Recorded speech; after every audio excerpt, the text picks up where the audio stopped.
one nation, under God, indivisible, with liberty and justice for all.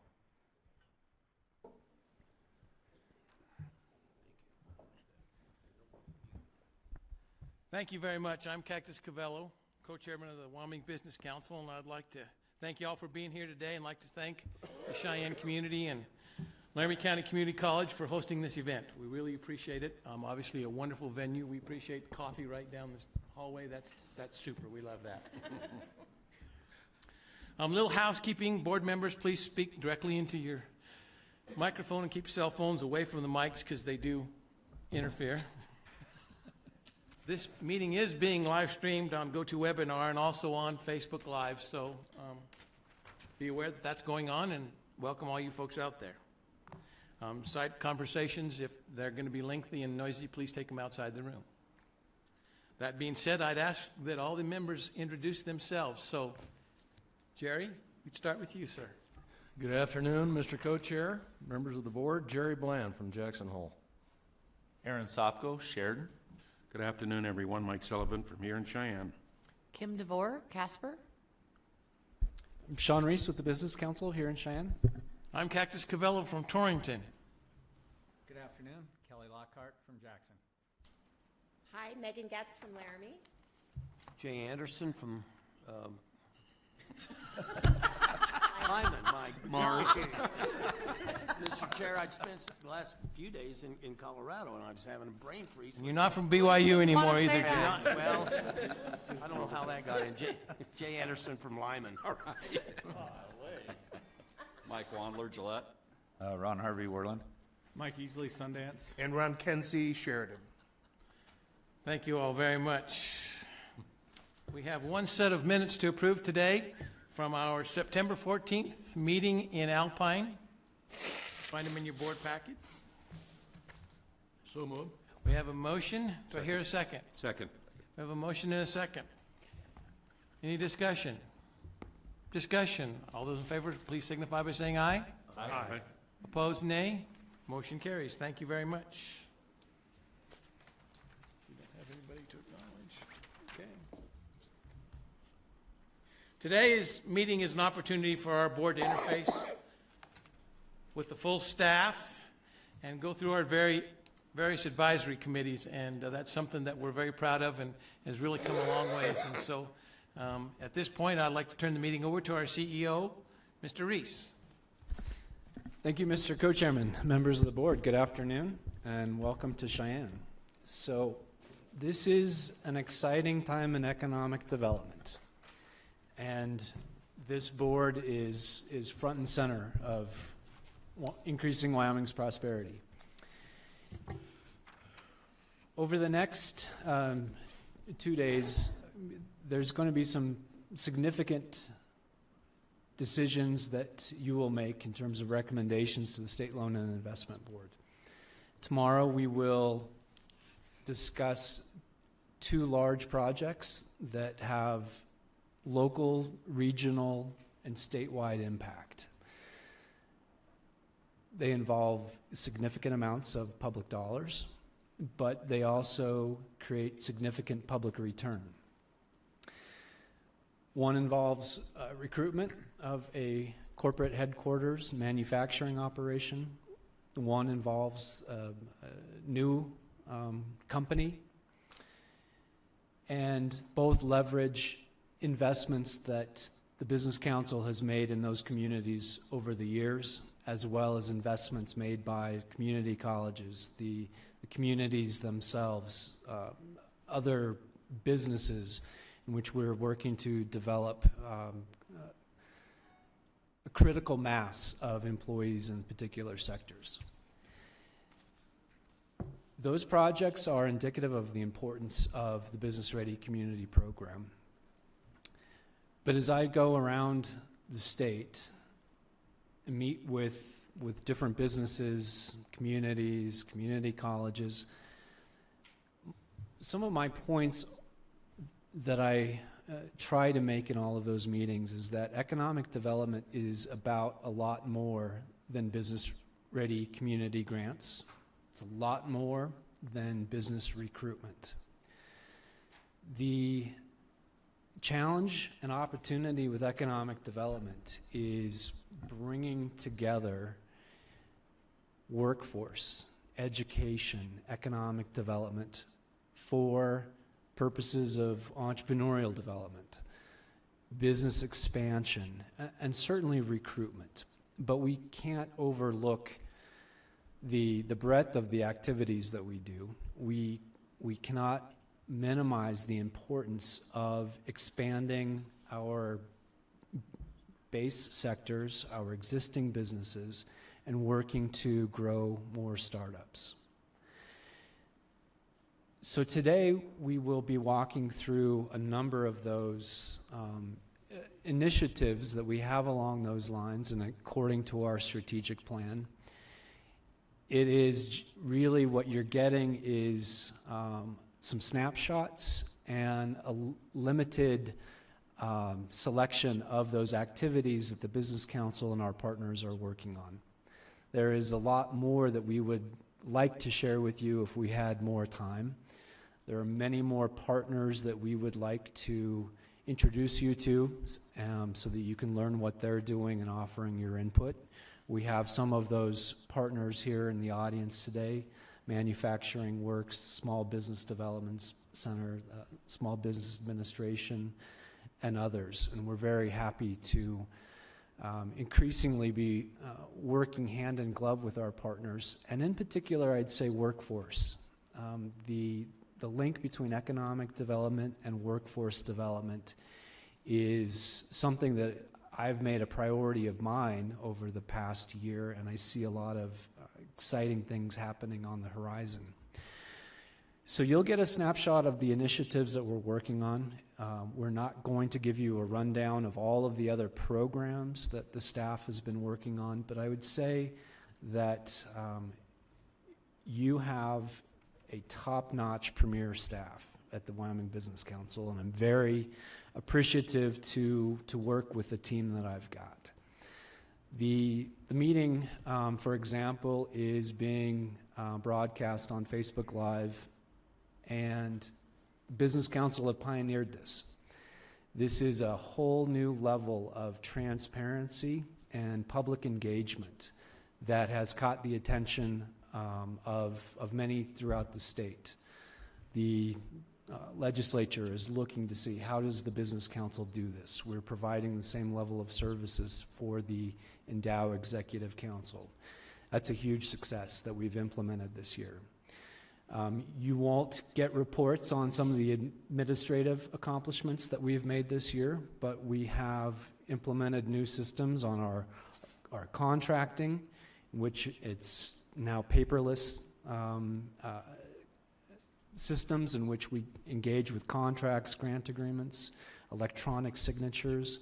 We have decreased by significant amounts of time the routing of contracts and getting projects started.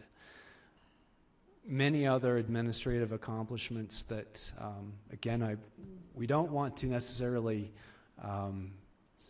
spend your limited time, but I want you to know there's a lot going on besides what you're going to hear today. And again, I'm very appreciative of my staff for all of their work, and every person in the Business Council has an important role to play. The 2017 is an important time for economic development. The stakes are high. Economic development is on everyone's minds. There are a number of initiatives that have been either completed this past year or are underway. Outdoor Recreation Task Force, for example, the Bicycle Pedestrian Task Force, Main Street activities, a significant amount of work with the Workforce Council. For us to be successful in diversifying our economy and increasing our prosperity, all of those pieces have got to be working together. And so I'm very excited about the Governor's Endow Initiative, which really is meant to get those pieces to work together in a better fashion.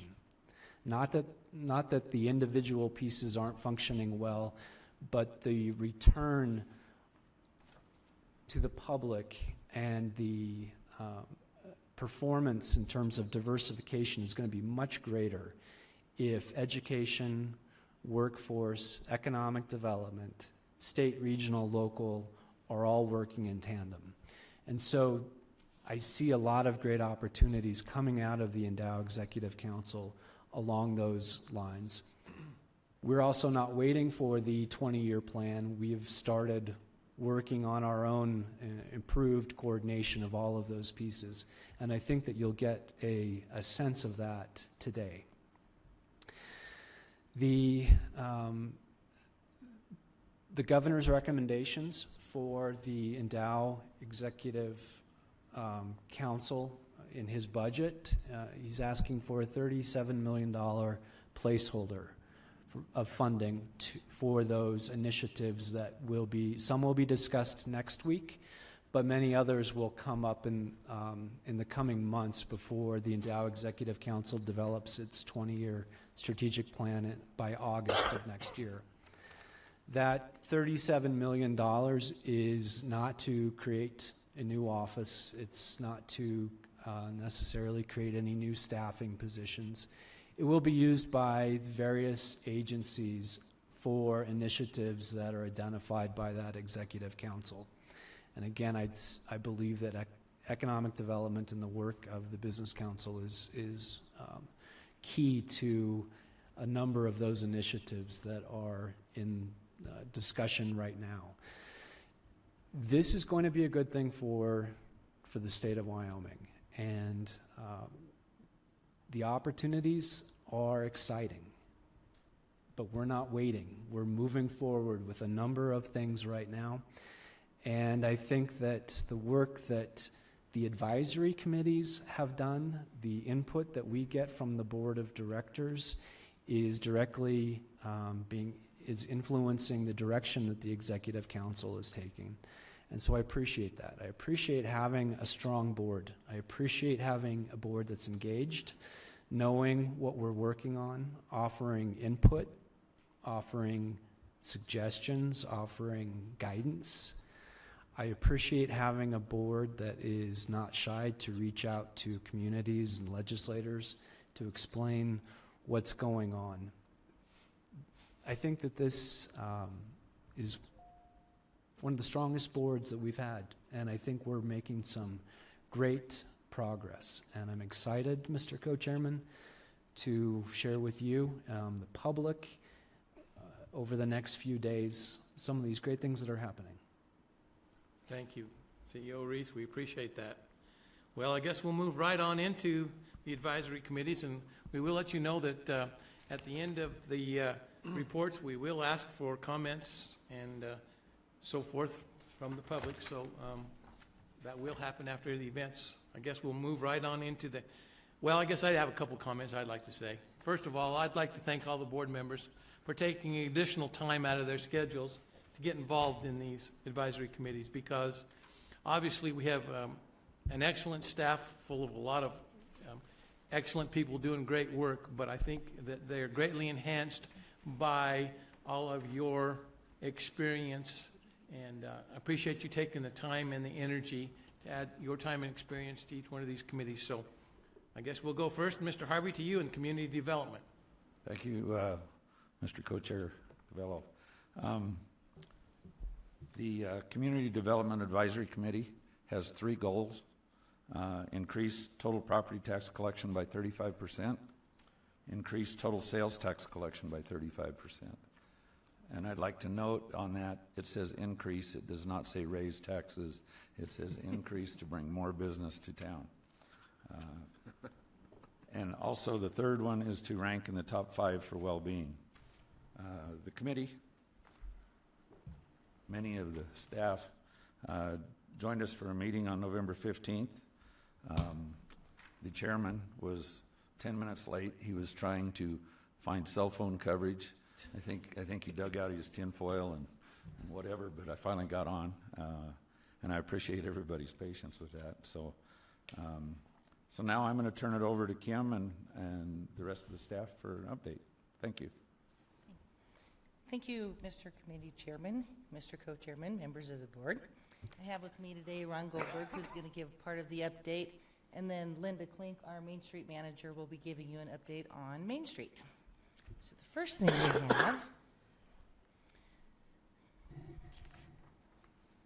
oh no, technology. It's always tough being first. Oh, I'm hitting the wrong button. No, I'm not. All right, so we're going to go into placemaking. Well, then we'd have to dim the lights. We'll get Ron's tinfoil.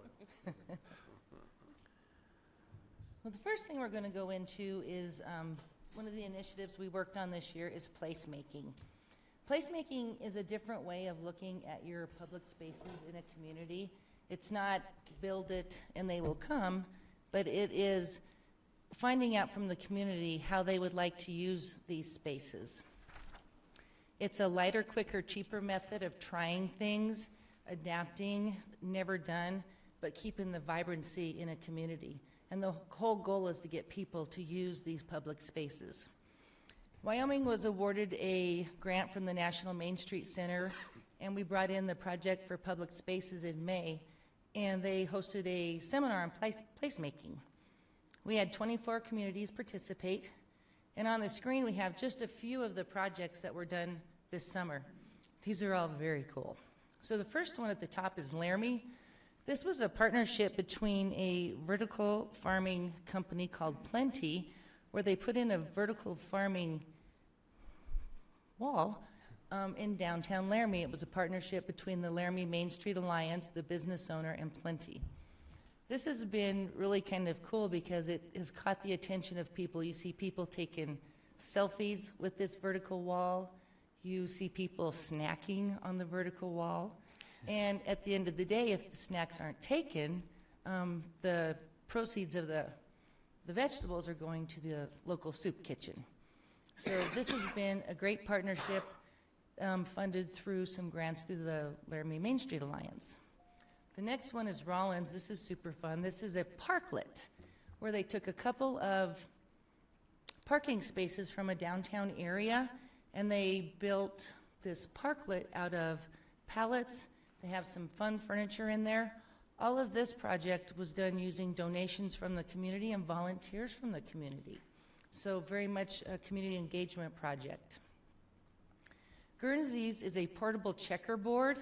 The carpet squares were donated, and in the beginning they used plates, but they quickly found out in the Wyoming wind that plates wasn't such a good idea. So they bought some pan lids at a garage sale. And so this has been a fun addition to a park that's well used in their community. And they're also will be putting in a chessboard that they're hoping will connect the senior center to the park and the kids. So that's going to be a fun way to engage the community and do some intergenerational type of projects. The final one down there at the bottom is Rock Springs, and the Business Council gave them a grant for $5,000.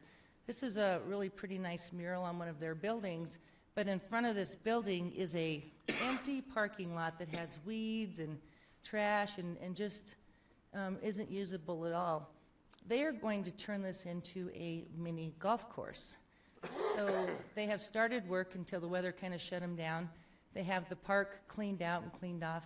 And next year they'll be putting in landscaping and they'll be putting in the mini golf course.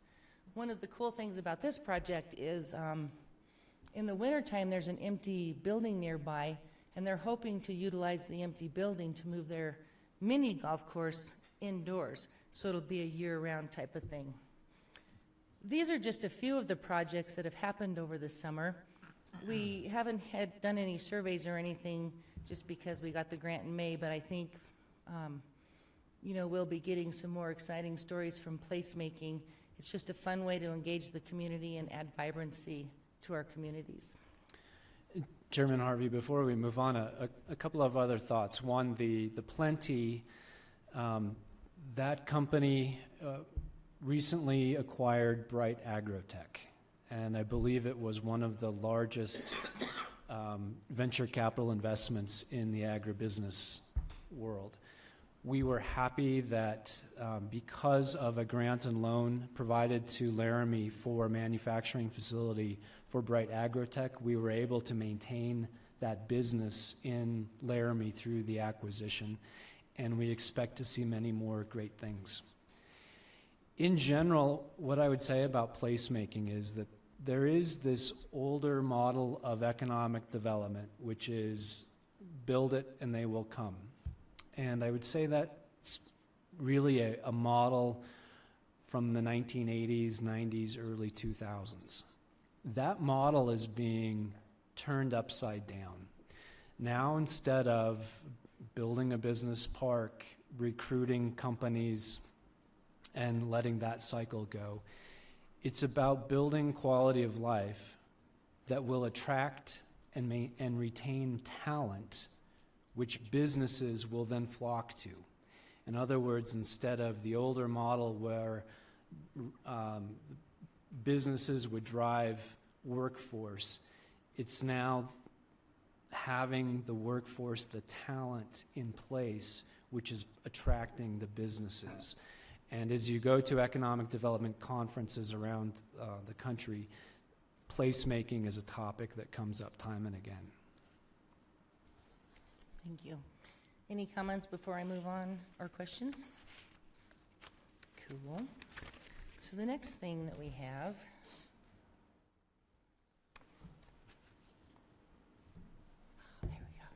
is the housing toolbox. A lot has happened in this housing toolbox, and the housing toolbox actually started as a result of 20 years of community assessments through UW's county public engagements that they do. There were quite a few things that we saw across the state of Wyoming, and we also saw coming up over and over again, and housing was one of those. Excuse me. So we formed a housing toolbox to start helping communities solve this problem. Some of these challenges are more than one community can tackle by themselves. And so by putting together a statewide team who has, different ideas and different experiences coming together, maybe we're able to move the needle a little bit on some of these really tough issues that have been long-term in Wyoming. The Housing Toolbox team has been meeting for just a little over a year, and our 2017 accomplishments include: we started a website, which is a one-stop shop for housing. It has not only tools for communities, but also for community members, but it is pretty heavy on the community side of it. But anything that has to do with housing has a link on this website. So if somebody has a question about housing, they don't have to go to a couple of different websites to, the different people working on housing. They can come to this one site and be linked directly into those housing models. We have so many partners on this, the housing people, state housing people, county housing people, local housing people, also UW, USDA Rural Development, some nonprofits. So this has been a great partnership. So the website was put up this year, and I think that's a really great tool. We also did a housing study flow chart. What we're finding is people go out and they do studies, and then the studies sit on the shelf maybe because they weren't ready. So this housing study flow chart says, hey, do you have the land, yes or no? Go here. Do you have your policies in place? And so it really walks them through, so somebody doesn't do a study and then they find out, oh wow, we're not ready for this. And so we hope that this will be a tool that will help communities be better prepared for when they do a housing study. It'll be usable right away and they won't have to backtrack. The other thing that is really cool is the housing needs by county and income level. This is something that we have been working on for a really long time. And one of the things that I just have to point out is one report said that this was commissioned by the Business Council. This was such a professional-looking publication, really done well, that they thought we had commissioned this, and this study was done in-house. So Andy and Sean, who's not here. The unique thing about this report is there are county reports out there on housing, but they're 125, 150 pages long. And if you're not a housing person, they're really hard to wade through and interpret. And if you're, a county commissioner or a city council person who, isn't in housing and is busy, running the business of your community, it's really hard to go through. So this is a 4-page report. It is really nice looking. It's got a lot of information that will be useful, easy to read, kind of a little bit fun to read and everything. And we were able to get that out about a week ago. So I'm hoping that this will be very beneficial for counties. I'm super excited about it. And the next step to this will be a summarization, a statewide summarization. So to take some of this data that's in these county reports and kind of summarize it. So you don't have to look through all 23 counties to get that summarization. Another next step will be to do a statewide housing plan. Again, getting these partners together and putting our heads together to see how we can start solving some of these issues and working together. I think one of the biggest pieces on this is everybody working together. We did roll this out at the WIDA conference. That seemed to go really well. That was our big rollout. And at Ron's request, we'll be reaching out to WAM and the county commissioners to make sure we roll that out to those partners also. Another piece of this is we're doing a best practices manual and success stories. And I think there's a lot of pockets around the state of people who are doing really good things, but they're smaller, but we can learn from each other. And so we'll be building many best practices manuals along with videos to make it visually interesting. And then as we accumulate this will help with our statewide housing plan. And so I would like to show you our first housing success story that comes out of Guernsey.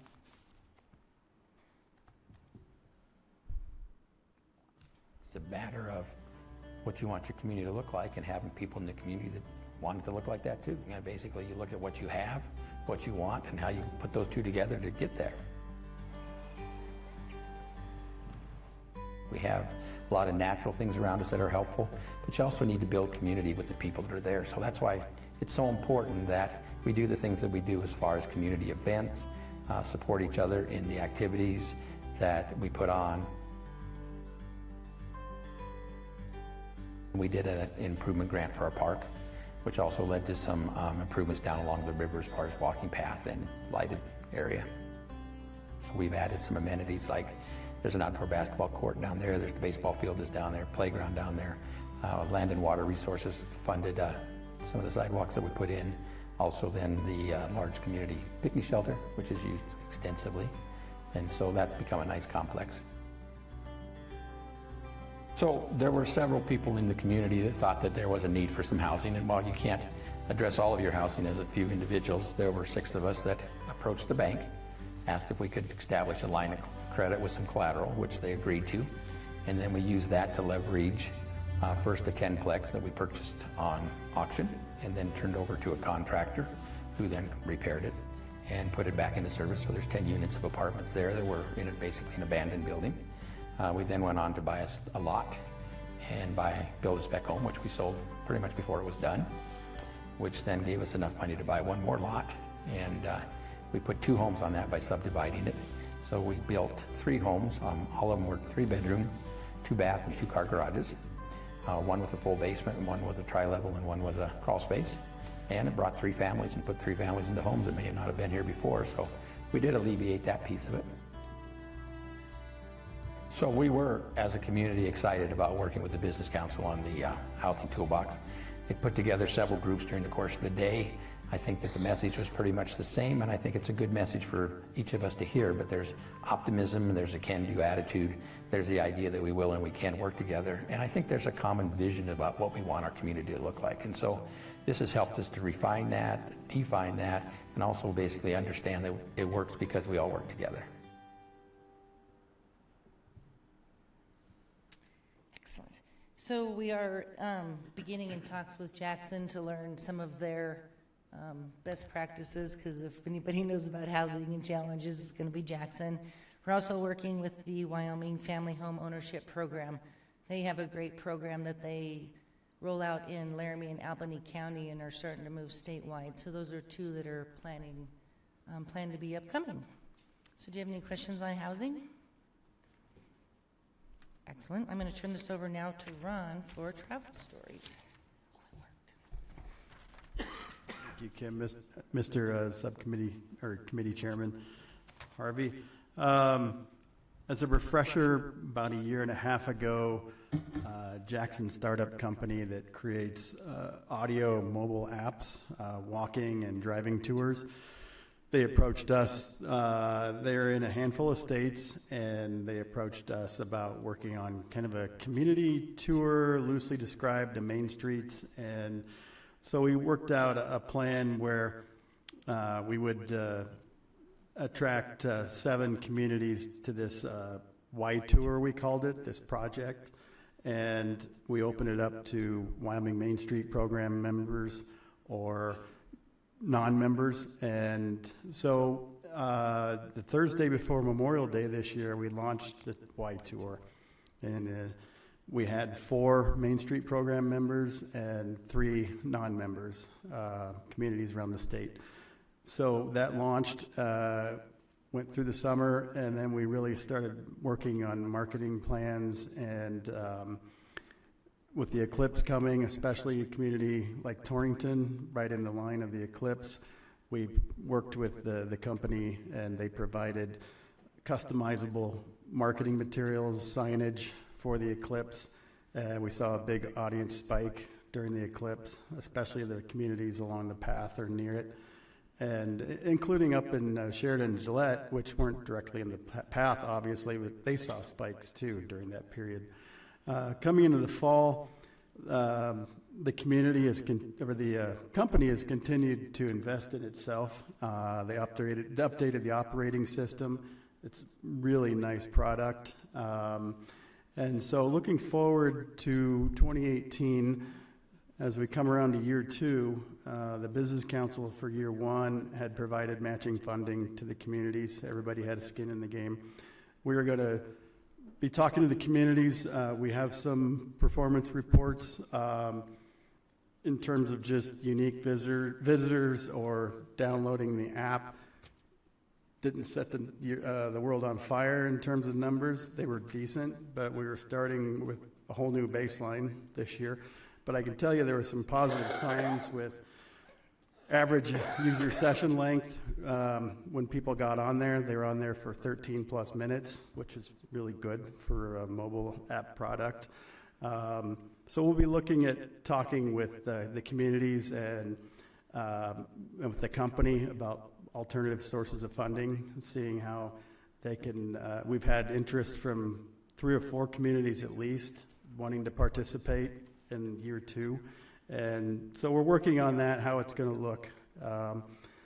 But so far, it's been a really good first year, and the communities, the reception and the response has been pretty well, especially in your neck of the woods, Mr. Co-Chairman. Torrington done a tremendous job with marketing it, and tourism's going to have some signage and visitor centers. So we're looking forward to this thing growing. So if there's any questions. All right, thank you. So looking forward to 2018, some of the community development goals will be to increase the placemaking projects through outreach and training and grants. And I did forget to mention that although this placemaking is a Main Street program, it was offered to non-Main Street communities. And we are starting a partnership with WAM, Wyoming Association of Municipalities, to provide placemaking training at their spring regional meetings. So this will be a great way to start getting the word out on placemaking. I did mention the statewide housing plan and the housing success stories. We will be starting a local tourism capacity toolbox, helping people at the local level build their capacity, and also tying very closely into the Outdoor Recreation Council. We are working currently on a map of healthcare resources in a user-friendly way. This is on NREX, but we're working with UW to make this very simple for residents of Wyoming to use. And then we'll also be looking at a community amenities toolbox in conjunction with the Endow Council. So that's what we'll be doing next year in community development. Have any questions? Mr. Harvey, just a little bit on those last 2 points. These are directly related to some of the work that the Endow Executive Council is doing. One topic that comes up, and I'm sure you hear it as business leaders, is access to health care. And certainly it's a challenge for a rural state. We're going into this with the assumption that there are a lot more specialists across the state than a consumer would know about. So we're mapping out where those specialists are. We also are looking to see which of those specialists are using telehealth. And so is there an opportunity for someone in Farson to use a specialist in Gillette? So this will be kind of a marketing piece to say, we do have a lot of things going on right now with telehealth. It'll also help us identify what are the gaps in specialists, either the specialty or specialists who are here but are not using telehealth. What are the barriers to that? We're also going to be looking at, in the coming years, where telehealth and electronic medical records are going to be used concurrently. What will be the impacts and capacity constraints on the broadband side of things? So we'll be looking at that. On the community amenities toolbox, we're really looking at 3 things. We're looking to understand for the 20% of Wyoming's workforce that commutes into the state and lives elsewhere, why? What are those features that would tip the scale so that they would move to Wyoming? Is it housing? Is it amenities? Is it recreation? What is it? The second piece is to do some direct marketing, if you will, to folks who have graduated from UW or community colleges but have left the state permanently and are working somewhere else. We have a good partnership with the Department of Workforce Services, and they've got the Wyoming Grown program that allows people who want to move back to find occupations. We think that there may be an opportunity to use that same platform and target different people in professions and industries for which we have workforce shortage and say, hey, we have got opportunities and we'd love for you to come back. And then the third piece of this is to understand from the point of view primarily of Generation Z, the generation that's just now going into college. What do you see your community looking like in 10, 15, 20 years? What are those attributes that will make it so that you're more likely to stay? Of course, a job is an important piece of that, but we also know that the nature of work is changing and people can work wherever. So what are those key things that the Wyoming Business Council should be thinking about to be able to keep that next generation in the state? Thank you, CEO Reeses. Anyone have any questions from the board? Mr. Lockhart. I want to thank you for putting this together. I think the housing piece was very impressive. I learned a lot going through it. I think it was very well done. It made the front page of the local Jackson paper in terms of the housing issues statewide. I thought the data was excellent. I learned a lot. I couldn't be more appreciative. Somebody was paying attention. Anyone else? Thank you very much. Certainly well done. Mr. Harvey, your group obviously spot on. If you could just get the remote to work. We could just get the remote. Here we go. We I'm can't gonna forget Main Street. now I'll turn this over to Linda to highlight Main Street. Thank you, Advisory Board and Committee Chair, for allowing me to have an opportunity to share a little bit about Main Street with you. I know you probably have heard about it off and on. I want to start the time out with showing you this little 1-minute video that's produced by the National Main Street Center that just gives you a little background. And if you look closely, you might see Wyoming communities, not featured because none of it's featured, but a splash of a Wyoming community or two in it. Main streets are the heart of our communities. They're our nation's gathering places, places of shared memory, celebration, and economic activity. Today's main streets are resilient through hard work, planning, commitment, and action by local volunteers and leaders. Main streets across America are thriving. Main Street America is a nationwide movement with a proven track record of revitalizing older and historic downtowns and neighborhood commercial districts. The Main Street America Network brings together thousands of passionate local leaders who contribute their time and ideas to building more vibrant and sustainable communities. Today, people are seeking out communities with character and places where they feel connected. Main Street America downtowns and districts are places to raise families, start new businesses, build community, and forge the future.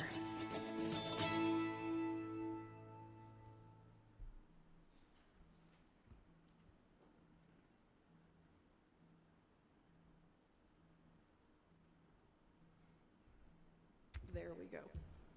So Main Street is a community-driven, comprehensive economic development methodology.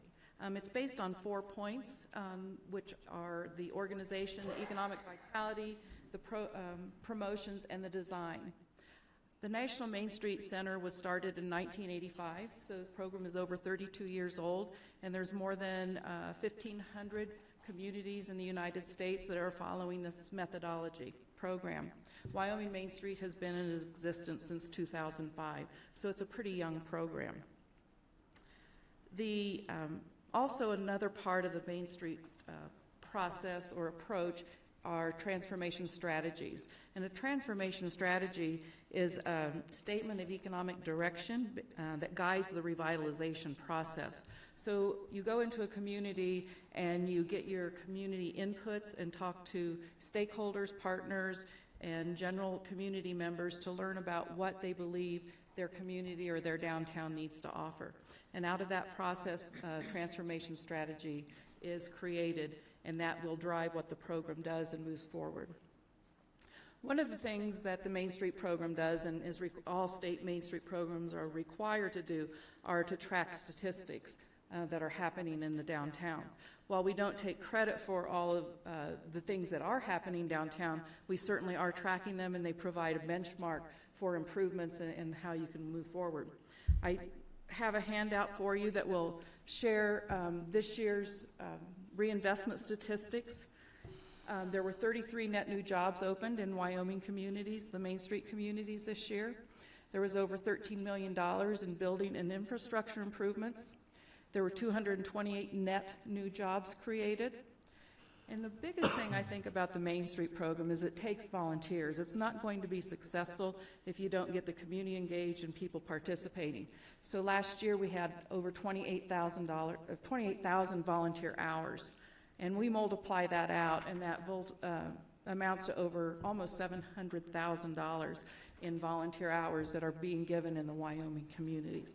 And I think that is just can say a lot for how people believe in their communities and want to make a difference. So those are are there any questions on those? Okay, thank you. The next slide shows you some Rock Springs things that are happening. You might remember in 2015 that Rollins won the Great American Main Street Award. This year, Rock Springs is one of the finalists, and so I wanted to highlight them.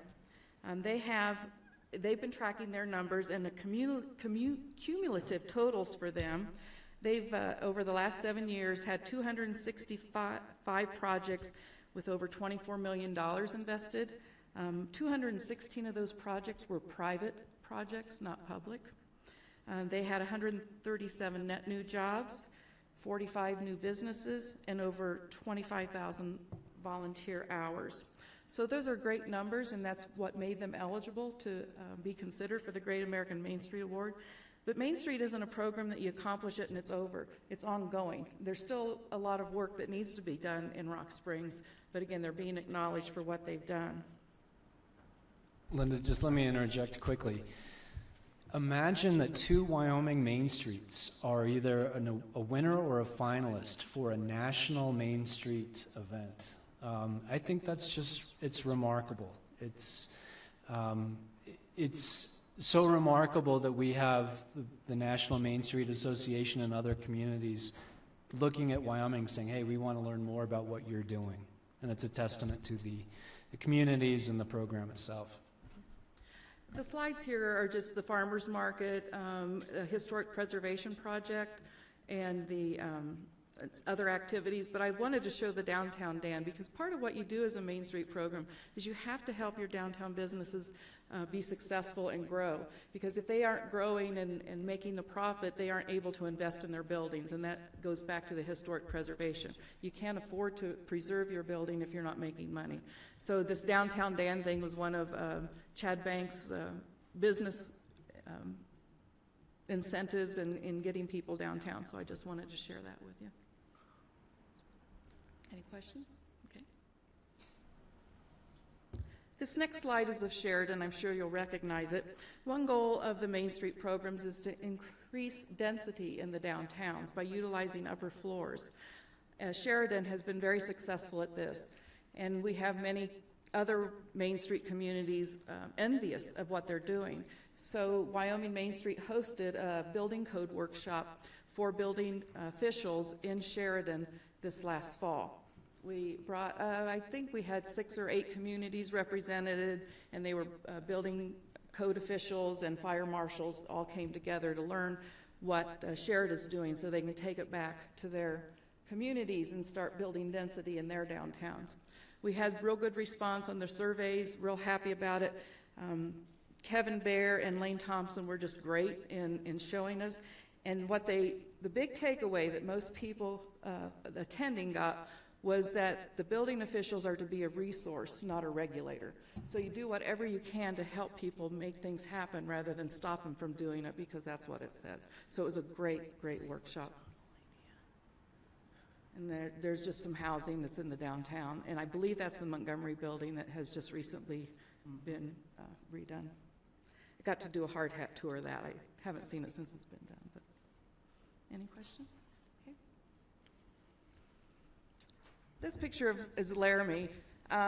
Laramie is just another rock star when it comes to Main Streets, and one of the projects featured here is their hole, that infill project, which is a project I'm very excited about. You don't get to see these happen very often, and so I'm so happy that you all supporting this program so that it can happen. And I know they're running into problems here and there, but it'll happen, and when it's done, I know we'll all see the benefits of what that's going to be. But the reason to show Laramie is mainly because this year they were host to the first Wyoming Working Together workshop, which was the WIDA, Wyoming Main Street, and the Wyoming Chamber of Commerce all coming together for one conference. So it's a beginning of a successful shared resources and knowledge. So starting to break those walls down and coming together, that you all are working together to try to make your community better. So how do we do that? And by coming together in a conference and all hearing and learning the same things, it's been very beneficial.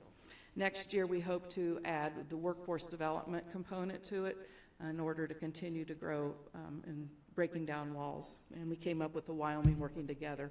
So we're excited about that. Next year to be in September, so look for it. Any questions? Okay. This slide is about the Historical Architectural Assistance Fund, which we always call the HAF. And this is one of the programs of the Wyoming Main Street. We contract and have on retainer several architects that do historic preservation. They can apply, building owners can apply for assistance, and we assign an architect to them. and then they can help before a project is done to be sure it's going to be, can be done historically correct, or that no damage will be done that would be important to architecture that is significant. This is a slide of Ben's Bar and Grill in Guernsey. They were our most recent recipient, and the architect's rendering is up above of what it can look like. So we look forward, price estimates and costs are all included with this, and now the owner of the building will be able to know how to move forward and do what he can. And it might be done in phases and all, but it's a great opportunity to help save buildings of historical significance in the state.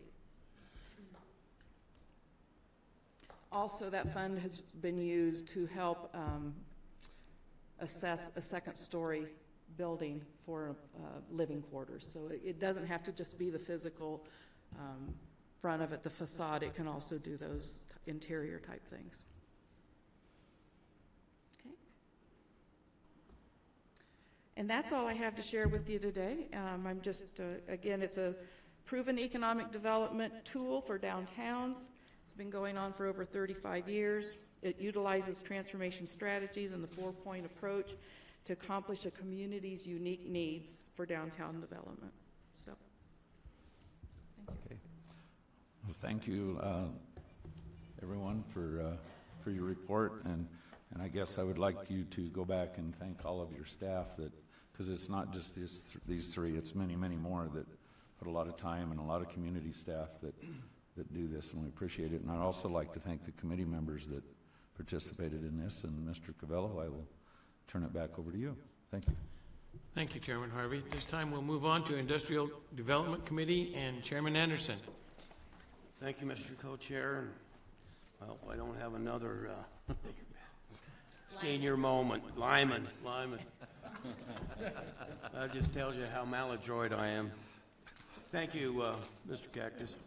The Industrial Advisory Committee has two fundamental and important goals: to increase average earnings per job by 10%, and to increase jobs in the 25 largest advanced industries by 25%. Those are lofty goals, but certainly anything along the continuum of achieving those clearly and cogently ameliorates the GDP for our good state, and ameliorates the quality and quantity of life for our citizens. The committee has had its quarterly meeting on November 16th. This will be my last one. I want to thank Sean, and I want to thank you, Mr. Co-Chairman, for having the vision to have these subcommittees. I think there's some profound importance and relevancy in having them, and getting continued involvement from our board members. I am thankful that I got on this one. I have a passion and a bias for the energy and extraction and mineral industry in the state. As a point of salient disclosure, it drives my company, and it provides viable employment for the 150 employees that I have living and residing in the state of Wyoming. So I'm very, very interested. I think that what we do as a Wyoming Business Council in terms of trying to diversify is absolutely the right course of action that we need to do as a council, as a state, as a citizenry. So you want to spread your economic eggs over a variety of baskets. So I'm cognizant of that, and certainly supportive of that collaborative effort. Concomitantly, though, we still, in the short to middle term, there's no other way, in my judgment, there's no other economic power or influence as strong as the mineral and extraction industry in the state in carrying the water and carrying the freight for the economy of this great state. And so I like the concept of our industrial committee here, where we continue to focus on ways that we can continue to strengthen the energy and the extraction industry. And my last comment before I turn it over to the ever sagacious and erudite Ben Avery is, Mr. Co-Chairman, I'm happy to state that we got some positive reviews in the state of Wyoming. In the November 2017 Oil and Gas Investor, there was a substantial and interesting article about the drilling activities and the potential drilling activities in the Powder River and the Niobrara reservoirs, encompassing Converse, Weston, Johnson, and Sheridan County. So the oil and gas industry has made some ameliorative efforts to come back. We're at $57 a barrel, and life is getting better. So with that, I'll turn it over to the ever handsome Ben Avery. Thank you for that introduction, if it's warranted. Mr. Advisory Committee Chair, Co-Chairman, and Board members, Ben Avery, I'm the Business and Initiative Director. I do have to report that I was somewhat upset with our Main Street Division and office this summer. On our way up to Casper for the College National Finals Rodeo, I'd been bragging to my wife about how great it was to eat and enjoy a libation at Ben's Bar, as I'd stopped there several times when I'd be with various regional directors for different projects. So we pulled off I-25 into Guernsey, and it was closed for remodeling. And so I was so disappointed, and my wife accused me that it probably really wasn't as good as I had made it out to be. But we'll get back there again. We will get back. You want to click to the slides, please, Sarah? Oops, And too far. Okay. so we've got several initiatives going on and several accomplishments last year. And Sarah, do you want to jump under them? Sure, I'll do that. Yourself. Sure, yeah, so I'm Sarah Fitzgerald. I think I've met most of you, but for those of you who I haven't met, I joined the Business Council in February. I'm the Industrial Development Manager here. Before that, I lived in Texas for a number of years. I worked for Hess Corporation as a geologist, and just really wanted to come home, so came home to my hometown here in Cheyenne, and I'm really happy to be working at the Business Council. Sure. So first thing we did last year, and Sean played a great role in this, we did assemble all the existing financial mechanisms available currently in the state, and that was presented in a great slide deck to the Minerals Business Economic Development Committee at their August meeting, and I believe it was presented to this board also, at least in summary, at your Alpine meeting. Right. The next kind of bucket that our accomplishments fit in for this year is expanding value-added opportunities. And to Jay's point, we do see things picking up at the extraction level here, but we're working really hard to achieve that strategic goal of increasing value-added opportunities for 3 of our resource bases. We're doing that in a few different ways. In the downstream, we're developing relationships and helping companies and entrepreneurs who are developing technologies to make products using the resources that we extract here in Wyoming. So growing out of the extraction level to add value to our minerals and our resources here. Those companies are at a number of different stages in terms of technical development and business development. And so we help them in different types of ways, but we have developed kind of somewhat of a standard process to make sure that as we're helping these companies develop, we're really driving toward one of our strategic goals. Can we make these companies a recruitment opportunity in the future, or can we help them develop technology that's going to grow demand for our resources in Wyoming? So that's kind of the downstream component of that. In addition, this year, we've been looking at other ways to leverage our resources in terms of adding value to them. One of those ways is to look at not only the downstream, but also the upstream. So are there ways to increase the amount of work in research and development, exploration, things like that, for our minerals here in Wyoming, to grow jobs and grow a knowledge workforce in Wyoming. That's a really compelling way of adding value to our resources, because we have some competitive advantages in Wyoming in that space that we don't have in a lot of other industries. Specifically, we have a surplus of workforce. So in energy fields, the ratio of graduates to job openings in Wyoming, so these are fields like petroleum engineering, geoscience, The ratio of graduates to job openings is 5-1. So there's a lot more graduates than jobs in Wyoming currently. If you compare that to a place like Denver, the opposite is true. So for every 2 graduates, there are 5 jobs. So there's a deficit in workforce in Denver. So we have a clear competitive advantage in that. So we're working on developing a strategy to take advantage of that advantage, as well as our proximity to resource, great environment for doing business, all of the things that we already know, to exploit the upstream as well. In addition to that, we're just looking at different ways to exploit upstream, downstream, midstream, other resource bases. What can we do to leverage this really, really strong industry that we have in Wyoming to grow from that and diversify from there? Sure.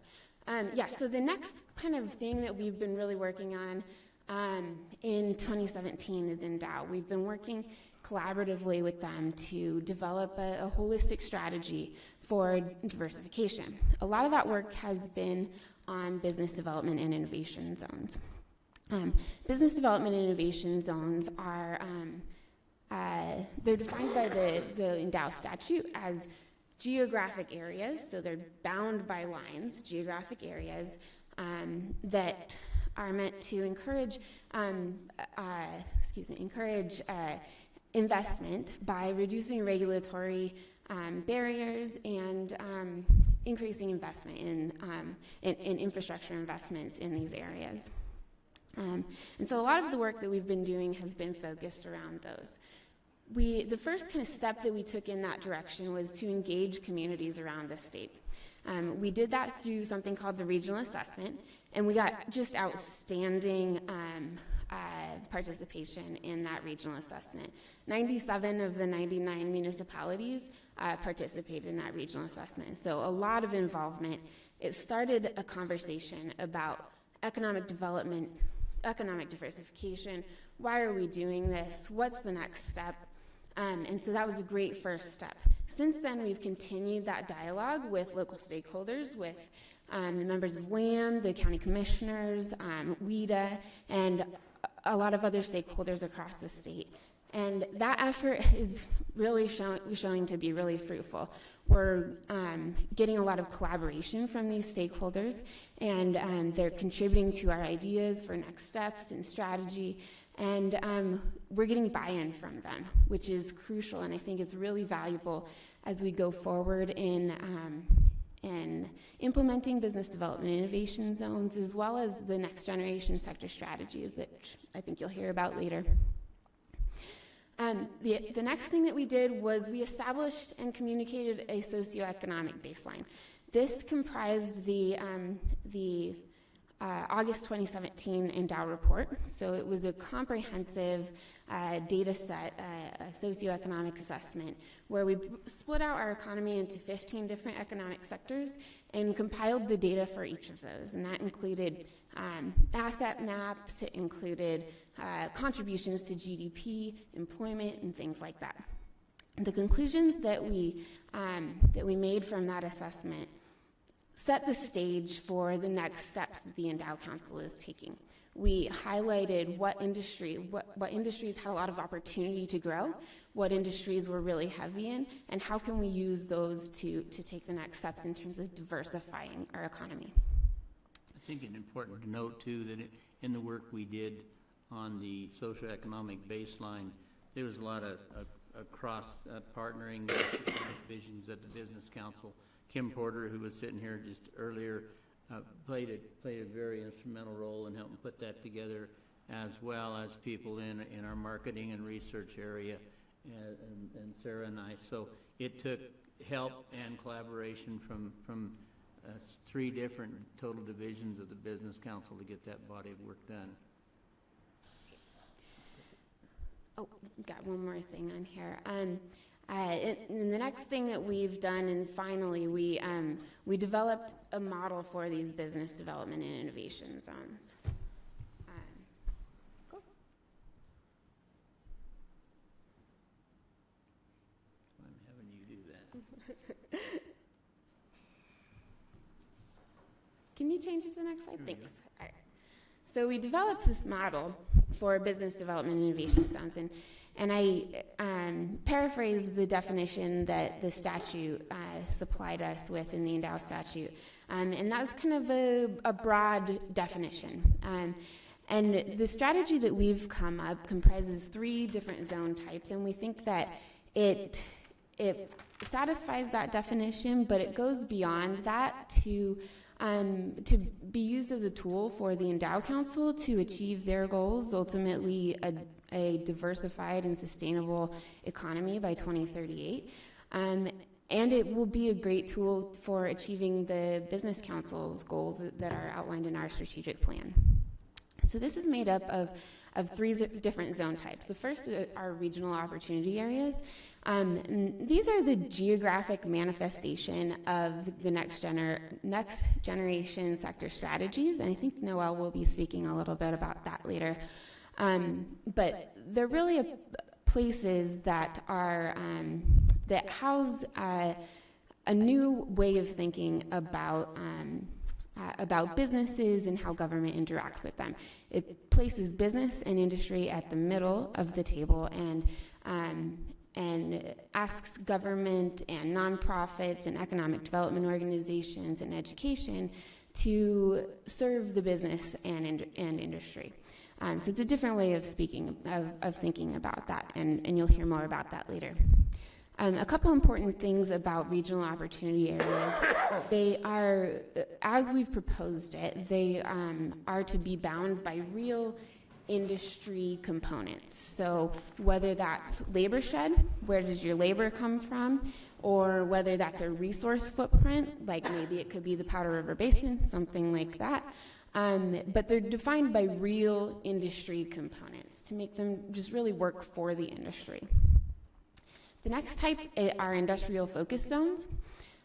These are meant to leverage our kind of legacy, our really strong industries that we have in Wyoming to grow from there. So energy, agriculture, and this is where that regulatory piece of the statute definition comes into play. In these zones, the goal is to reduce regulatory barriers, so streamline processes, permitting processes, do pre-permitting, whatever it takes to make sure that we can get industry and business into those zones and encourage them to move there and make investments there. The third piece are innovation centers.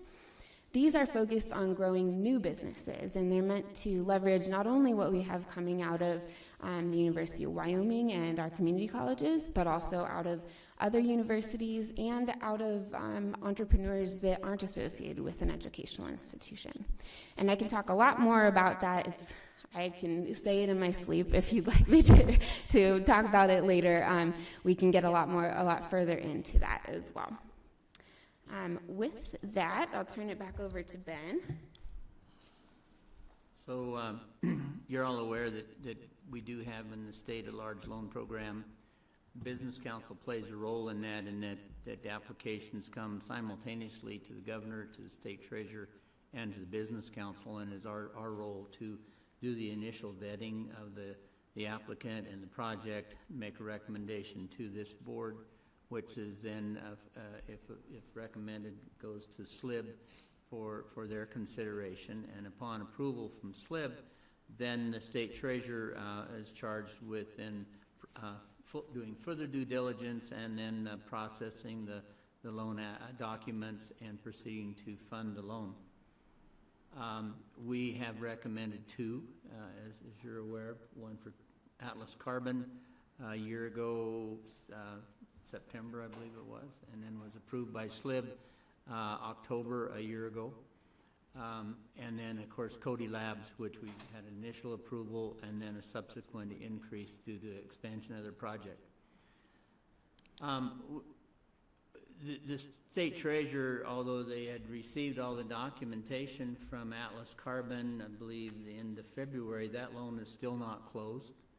And I continue to work and receive calls from the state treasurer's attorneys on asking us for samples of our documentation as recently as, I think, 3 weeks ago. had a request for a sample of our loan participation agreement, participation certificate. And in my opinion, a reason that's not closed yet is uncomfort with perhaps state treasurers and staff have never put together loan documents like that. And so we recommended to the Joint Business Minerals and Economic Development Committee an opportunity to maybe make this more seamless, and that would be to require that the large loan be originated by a lender, and then that lender come to the state and ask the state to be a participant with them. And so what you have here is kind of a diagram of how that process works in the banking world. The lead lender actually receives that application initially and not the state. They completely analyze, recommend, and approve the loan, and generally, because of size, will want other participants in that loan with them. And that's a pretty common process in the lending world in large credits. That lead lender then will go to one or more participants and ask them if they would participate a portion of the loan. Now, once you go to a participant, each participant does their own analysis and due diligence. They do not have to just accept the terms and conditions recommended by the lead lender. Each one of them can recommend additional guarantors, additional collateral, maybe different loan fees, interest rate, whatever. The lead lender then would need to go back and either say, yeah, we'll agree to those terms too, because once the loan is processed with all participants, all of their documents then are the same. They all are share with the same guarantors, the same collateral, and the same total conditions. So the state, if we were under this, would still have an opportunity to do additional due diligence. Where this would help the large loan, it would help leverage its private funds with state funds, so the state's not sitting out there all on its own. It also would bring projects to the state that have already been vetted by professionals who do this every day looking at large loans. It also brings to the process a large bank that processes these types of loan documents on a daily basis. And also an entity then that would not only service the loan as loan advances are made, but also then would do the loan servicing as the loan went forward. And there's a lot of detail as bankers on the board are aware to tickler systems for insurance, financial statements, continuation of uniform commercial code filings, and those sorts of things that the state treasurer did go out with an RFP for someone to do that type of servicing for the treasurer, and he had one bank in the state that did submit a proposal to be their servicing agent. So if this is approved by the legislature, I think it could be a great value to leveraging private sector dollars with state dollars, helping more funds available for large projects, as well as the other benefits to a more seamless transition to getting loans closed and serviced. All right, I think. Ben, could I ask a question on that? Yes, sir. We have better interest rates than the bank, so if you turn that part of it over to a lead lender, are they going to make the entrepreneur as comfortable as the business council has in the past to get these loans done? Or are they going to throw away a loan or push away an entrepreneur that we might have supported? Mr. Wandler, are you speaking to that? Would the applicant not get the advantage of a lower interest rate? The lower interest rate and the hand-holding that we've been doing to get them to go through with that project.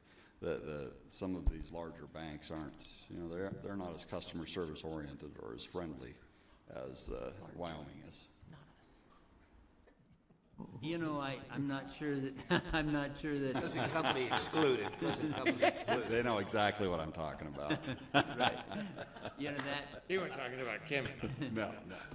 That certainly could be a downside to this. However, both projects that we did fund the principals the companies had large lines of credit from large banks and I'm sure had those banks had an opportunity to be a participant in it, would welcome that. Now, when I said we all need to be at the same interest rate, that's not necessarily all the same terms and conditions. That's not necessarily the case. A lender would agree to be at a lower interest rate than the lead lender, then the business would get the advantage of a lower blended rate than if it was a direct loan from their bank. Right. Thank you. Any other questions? I have a couple other banker questions that I could ask later, but I'll ask now. Is there the potential of a conflict? Because if I understand it correctly, when the state is the lead, they have the first lien position, and I believe that it's a requirement of the statute that the state has the first lien position. If this is a participated loan, the lead bank would have the lien position. In fact, the state would not even have a lien position. That's customary with a participation. If there's 5 banks involved, the only lien holder is the lead bank. That is correct, and if this revision to statute is approved, that portion of the statute requiring the state to be in the first lien position will have to be eliminated. That have to be taken out. And the fact that you have the lead lender does do all the filing, but the lead lender does share with participants by their participation agreement a pro rata share per their percentage of the participation. So every participant shares pro rata in that first lien position by participation agreement. Okay. And so there is something that's being delivered to the legislature right now to amend the current policy or the current statute, if I'm understanding. Yes, Mr. Co-Chairman, Ms. DeVore, that's our understanding that this will be a committee bill to include this participation and to clean up that language that right now requires state to have a first position on the entire project, even if its funding were just a percentage. So as a committee bill, it will have met the requirements to get legislation through at a budget session. We haven't seen the language yet. It's still being worked on by the Legislative Service Office. Well, and I should declare a conflict because we are the bank that bid out to the state. So just to be honest about that with everyone. But not representing my bank, representing the Business Council, I actually think this is a fantastic idea because I know that the state is struggling with the logistics of how to put these in place, and this is what banks in this state do day in and day out. So I think it's a fantastic idea. The rate issue that Mike Wandler brought up is a contingent issue, but that's easily solved by participating out the majority of the loan to the state to where the bank in first position doesn't have a big interest in the interest rate, therefore it can come down. I look forward to working, hopefully, closely with everyone on how we overcome some of those obstacles, but this is a fantastic idea, and this is the most efficient way to use the state's resources. So I commend you guys on coming up with this and going forward to the legislature to look for amendments. I think, in addition to that, I think there's every opportunity for, if you had a large loan led by PNC or Citibank or someone, as in the case that you might have with Lynette and Cody Labs. Cody Labs has a relationship with local banks as well, but not a borrowing relationship. But this would also give an opportunity in that large loan, not only for the lead bank to have it, the state participate, but also offer to their local banking relationship an opportunity to have a portion of the loan up to their legal loan limit or whatever the local bank would like to have. So I think it could create greater opportunities for the local banks as well. Absolutely. We may be small, but we work together all the time. We partner. Sometimes you'll see 5 to 8 banks in the state come together, all community bank size, to get a large deal done. Agreed, and I think this is a great way to leverage those funds, so it's not the state taking the whole thing, but passing it around, and then also giving opportunity to those other banks in the state to participate and obviously get the good out of it as well. So I really encourage it, Ben. I think it's great.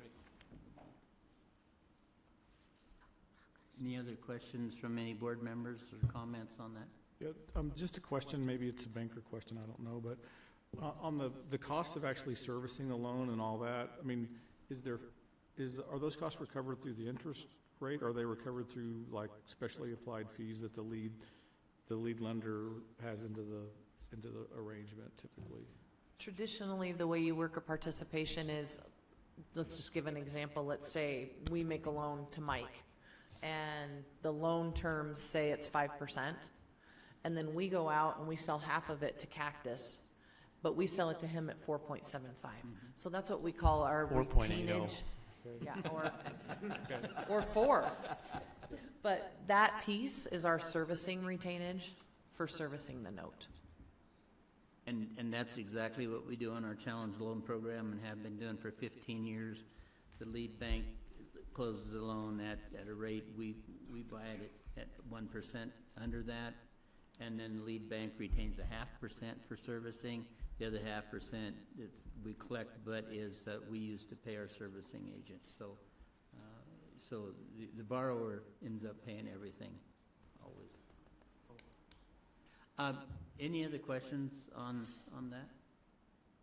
If not, we'll move on. I think there was one other thing under the financial mechanism bullet point. Sean had asked me to look into Industrial Development Projects Act, Statute 15-1-701 through 710.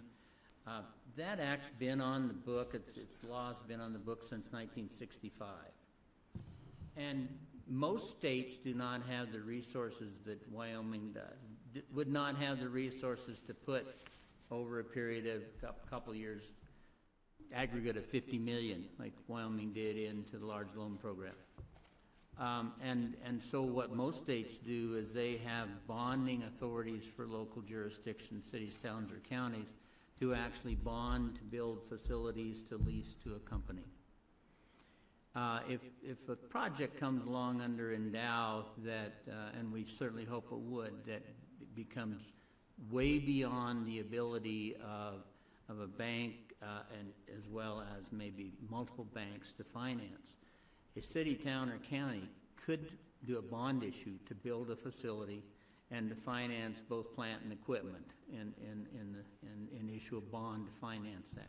It would be leased to the company, and then the bond coupons are repaid through that lease. Now, to my knowledge, this program's never been used. I've talked to several bond attorneys as well as investment bankers, Kaiser and Company, one, and they're not aware that it's ever been used. But there could be a time in the future that this may be needed. Now, if so, the bonds are never a general obligation of the community or the issuing authority. So it would have to be to a company that was strong enough that investors would be willing to purchase the bonds based on a comfort level that that company is going to be there, they're going to continue and stand up to the terms and condition of their lease payments. But as we move forward with Endow and looking at opportunities and resources to fund large projects, this is certainly one that's already on the books and probably does not need any additional changes to it.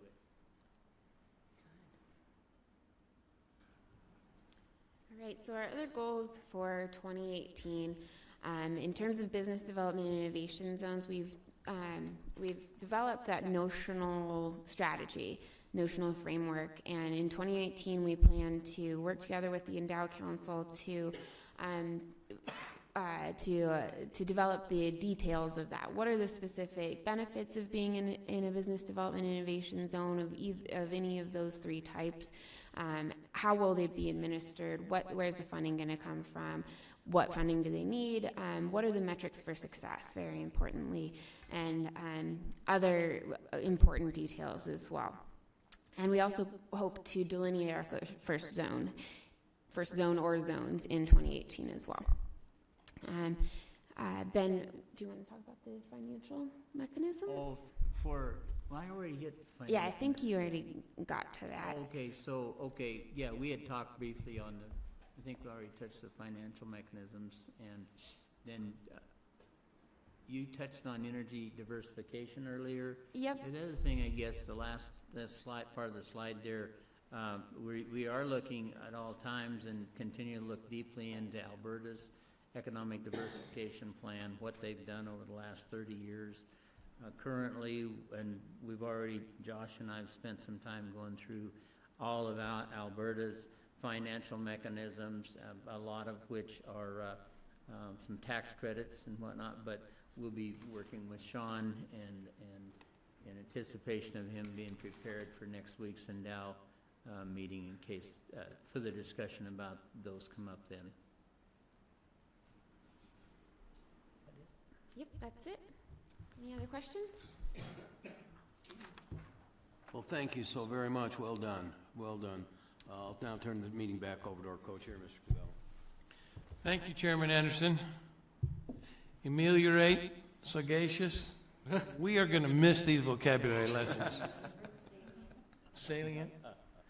I saw Megan writing a lot of them down for further research later. At this time, we'll move on to our Business Development Committee. Chairman Sullivan. Thank you, Cactus. The Business Development Advisory Committee, right now we have two primary goals. The first one is ranked first in the number of new businesses starts per 1,000 employees, and we want to increase the score on our Heikman Diversity Index by 10%. We had our regular quarter meeting December 21st, and all of our members are ready, willing, and able to jump in. Of note, we did contact the folks at Melvin Brewing and Wyoming Malting as a result of our meeting up in Alpine, and I think there's going to be some potential there eventually. We probably still have to follow up on that. I'm going to regret that I don't have more time to see what this committee is going, because it's going someplace. It's just exciting, and I encourage all of our current members on this committee to approach Chairman Cactus about perhaps chairing the committee, because no offense to my fellow committee chairman, this is where the action's going to be. This is the committee you want to be on. So, with those comments, I'm going to turn the meeting back to Ron. Ron. Oh, thank you, Mr. Committee Chairman. A hard act to follow there. Thank you. I'm joined by Business Development Assistant Director Brandon Marshall. We have had a fun time the last couple of months working together and getting to know each other.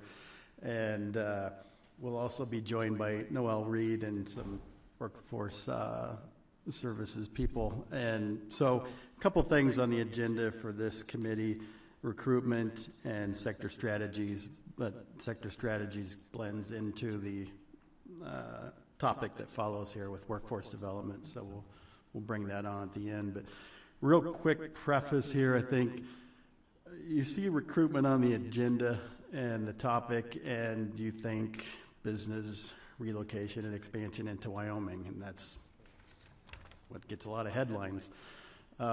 Increasingly, recruitment is a broader sense. It's kind of a mentality. I think everybody at the Business Council is a recruiter. Our partners here with the Business Resource Network and others, we're all recruiters, but that can mean in-state existing business retention and expansion, or recruiting lists to develop business surveys for their needs, or recruiting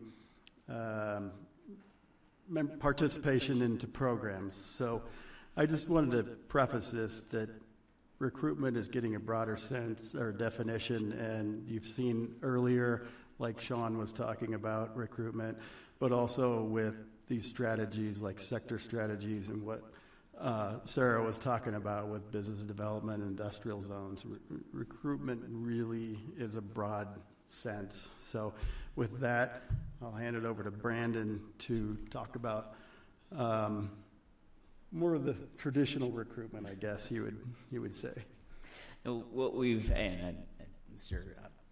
Advisory Committee Chairman, I think the rest of the board has been sort of briefed over the last couple of hours. We've been talking about how do we change our approach to recruitment. And a lot of it is sort of summarized in what Ron had just talked about, and that everything touches on it, everything we do, especially within the business development division, and getting into the sector strategies discussion is really perfect direction going with that, with companies advising that, and then also developing recruitment from networks that are created through that entire effort. So, but with that, one of the things we've done in the last year is hired a gentleman named Will Harden, who you'll see on the pictures to the left, to the right, standing there talking with a couple of fine folks we met with last month at the FabTech Expo in Chicago. FabTech is unfortunately, I don't actually know the size of the show. Pure, very, very large show encompassing 2 halls of the McCormick Center in Chicago, focused on industrial fabrication, welding. The companies exhibiting at the show are selling to manufacturers who are walking the show. So our goal is to get in touch with those manufacturers that are there to buy machinery and parts and whatnot. Anyway, so live action. We did not even fake that picture. Actual prospect being talked to. But anyway, so what we've kind of committed to is a concept where we look at what we're doing with prospecting in a sales funnel, and you can see the numbers up right there. We are working on the theory that 3,500 quality contacts made during the year are going to lead us to, and I guess these numbers will probably be things we report on, so we'll see whether we were right or not. But that's going to take us down that funnel into the 350 leads, 35 clients, and we're defining clients as someone who wants to take a deeper dive and look at the communities in Wyoming and take proposals from them, and then more than likely make visits to the state. We're hoping that takes us down then into 4. We rounded 3.5 up to 4, not down to 3, because we're cool. So anyway, that's it's a very aggressive schedule. We've got several different sources that we're using for these prospects, different databases we're using. We have contracts right now going with a company that is working on setting up meetings for us and the governor at the SHOT Show with different firearms and outdoor industry companies. That's part of this entire 3,500 effort, as well as the effort that we've had at the FabTech Expo that we'll have kind of going out through this next year to get us to all of that. But great team put together, people with our research staff at the Business Council, Will Harden, as I mentioned before, myself, and then really kind of every source we can ever work through. So everybody in the division ultimately is kind of involved in this effort. So. All right. Any questions? All right. Well, I guess, do we need a next? Goals? Yeah. Okay, so looking ahead, Brandon mentioned SHOT Show. That will be coming up in January, and working on some marketing materials. I think most, if not all of you, saw the booklet we did for the show last year, and we'll refresh that. And it was very, very well received. And then I'll let Noel talk more about sector strategy approach and the goals for the coming year. And with that, I will invite Noel Reed and the workforce development team. Thank you.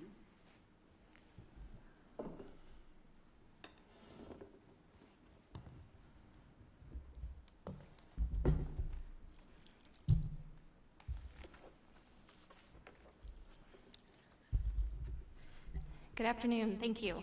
I'm Noelle Reed. I'm the Advanced Industries Manager for the Wyoming Business Council. With me is Haley McKee. She is the Administrator of Public Affairs for the Wyoming Department of Workforce Services. And on the far end is Lori Knowlton. She is the Policy Analyst and the Workforce Services Liaison to the Wyoming Workforce Development Council. So we're going to talk to you today a little bit about some of the workforce and economic development initiatives that we've been working on. First up, Lori is going to kind of talk about the law and intent of the Workforce and Innovation Opportunity Act. Haley's going to talk a little bit more about what the Wyoming Workforce Development Council is and what their goals are. And then I'll kind of round it up with talking about how what the Workforce Development Council is working on is going to play into what we're doing and what the Business Council is doing with sector partnerships moving forward. So. Well, Thank you very much. Again, as Noel said, I'm Lori Knowlton. I'm the liaison to the Workforce Council. Just to give you a little bit of background on the law, the Workforce Innovation and Opportunity Act was a bipartisan bill, signed into law in July 2014. It was a rewrite of the Workforce Investment Act of 1998, so a 16-year-old law that got a revamp, basically. It reauthorizes Congress to fund federal workforce and job training programs through 2020.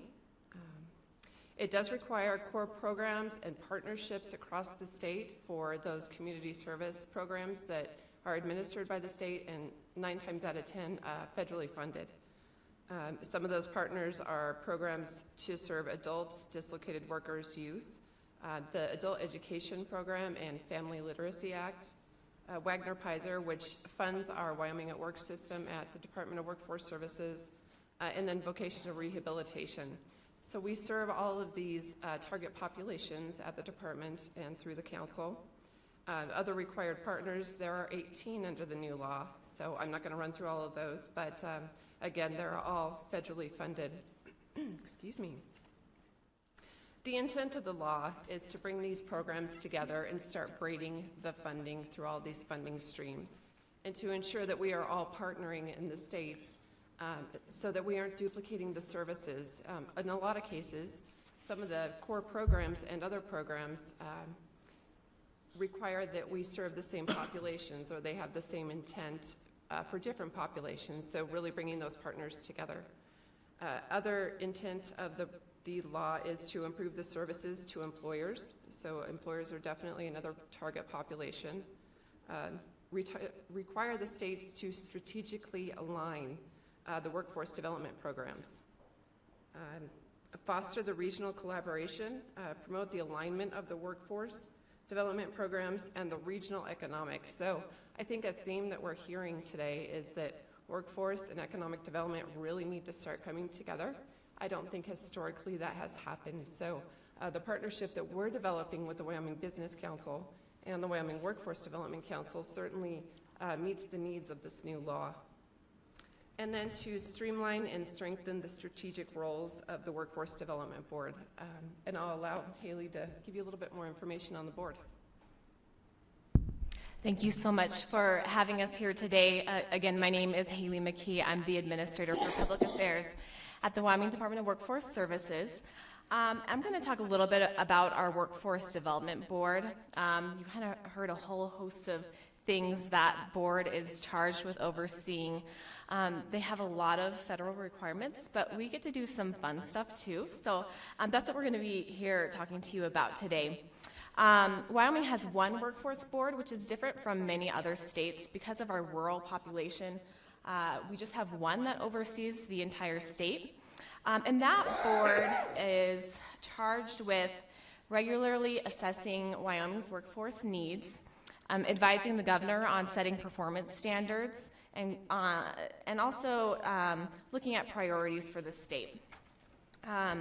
WIOA requires that the board is majority private sector represented. And the other members represent a range of groups, including business and industry, organized labor, the state legislature, education, social service agencies, and others who have a stake in employment and training issues. It requires that our chair and vice chair are private sector representatives. You might be familiar with some of these individuals. Our chairman is Jim Engel. He is a commercial real estate developer up near Gillette, Wyoming. Leonard Scolari is our vice chair. He is the president of Oregon Trail Bank. We also have Department of Workforce Services Director John Cox. Sean Reese sits on our board. You might be familiar with Ray Fleming Deneen of Climb, Wyoming. Jim Rose from the Community College Commission. Wyoming State Senator Michael Von Flattern. Mark Madsen from Simon Contractor. So just a few folks that sit on that board and provide some really good direction for the state of Wyoming. As a departure from the past, as Lori had mentioned, WIOA recognizes that for far too long, federal workforce programs have not necessarily engaged business and industry as much as they should have. And the Workforce Development Council certainly recognized this, and they're developing some initiatives with the help of the Business Council to better engage businesses to enhance workforce development and bring in that economic development component in some of our workforce development initiatives. So that's why the Workforce Development Council has been honing in on sector partnerships. And I'll hand it over to Noelle, who's going to cover that portion of our presentation. So probably a little over a year ago, the Workforce Development Council created a state unified plan that kind of started the conversation of what this workforce development and economic development initiatives were going to look like. In that state plan, they identified that we needed to create regional groups of the community partners and local business people and local industry to kind of start those conversations and start looking at workforce needs, infrastructure needs, technology needs, whatever those needs are. So they kind of started that process in trying to get those regional groups developed. A lot of confusion kind of started happening. A lot of the community partners weren't sure what their role was, weren't sure how they were going to identify their industries, just a lot of confusion on how this was going to move forward. So the Workforce Development Council created a staff advisory team, which is the three of us, as well as Marcia Hess, who works for the Community College Commission. So the four of us have been meeting over the last year to kind of really look at what this means for regional groups and sector partnerships, and how the Workforce Development Council works with your local community partners and your local business leaders, and just how all of these entities and all of these individuals are going to come together to create this one big sector partnership strategy approach. So during this whole thing, Sean found a model called Next Generation Sector Partnerships that he kind of started talking to us about, and as well as the Workforce Development Council about. They really like the model, and it's a proven method. They want to bring it to the state, but Colorado has been using this model since about 2013, and it's really working great for them on setting up industry partnerships and bringing business leaders to the table, and really focusing on their needs and what they're seeing in their region for their industry. We do have a video. It's about 4.5 minutes long on what that next generation sector partnership looks like. So if we could play that here. Jobs. They're moving pretty fast these days. Most of us know what it's like to feel obsolete in the modern job market, or to move away from home to find a good job. At the same time, lots of local employers struggle to find the right talent to make their businesses grow and thrive. It's an unfortunate misalignment, and it's a really big deal, because if businesses aren't growing and creating quality jobs, the economy suffers. And if people can't access quality jobs, the community suffers. So what's going wrong here? What explains the disconnect between what businesses need and what schools are teaching? Aren't there a bunch of programs already working with businesses to meet their needs? Absolutely.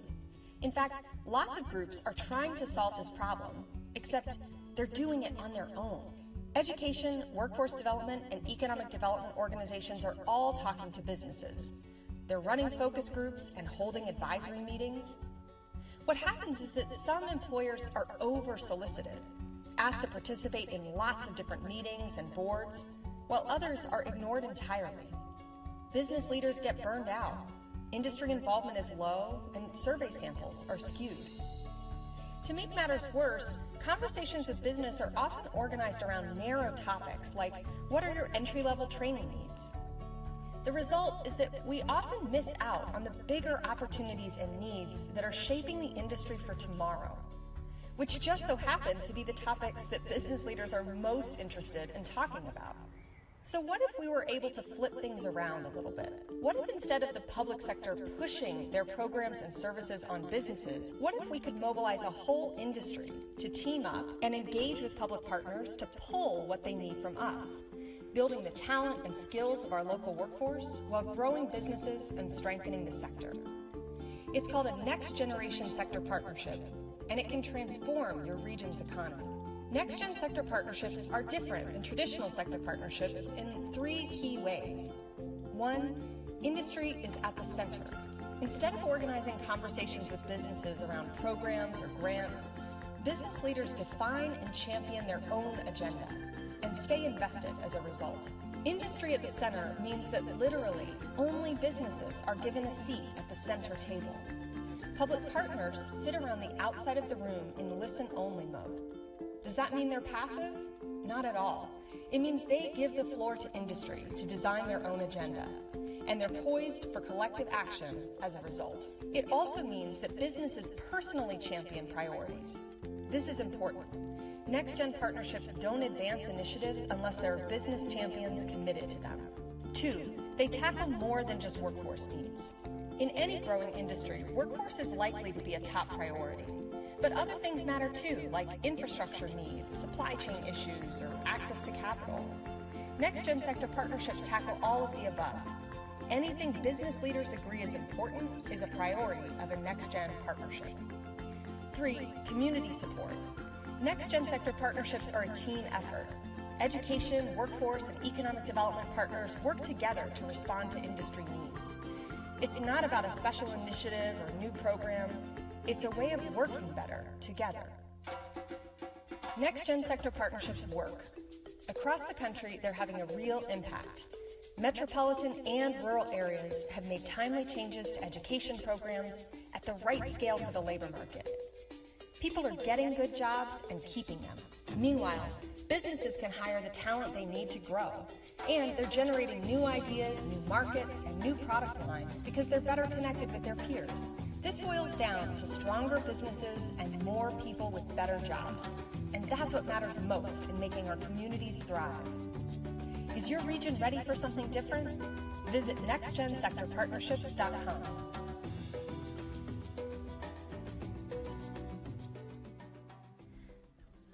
Based off of kind of this model, the Workforce Development Council has asked the staff advisory team to create a proposal on how we can incorporate the sector partnership approach and strategies into our statewide strategy, and incorporating workforce development and economic development, as well as all those other community partners, into one big strategic plan moving forward. As part of that proposal, we're looking at conducting a pilot partnership project with the technology sector in Laramie, and thinking about bringing in a third-party facilitator to help launch the pilot program, as well as launch that program then into the rest of the state. One of the big things with Next Gen Sector Partnership is that the regions and the community partners and the business people are the ones who determine what industry that they're going to be looking at, because it can vary from region to region, and depending on what's going on in those regions. So that's kind of where we are. Our proposal is due to the Workforce Development Council next Friday, the 15th. So we're going to work really hard next week on finalizing it and getting it ready for them, and just looking at timelines and what this pilot program will look like, and how that'll get launched into the state, and what kind of partners will be included, and all of that fun stuff. So does anybody have any questions about any of that?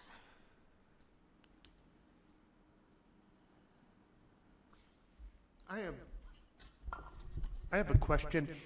As far as industry sectors are concerned, what are some examples of industry sectors that you are looking at?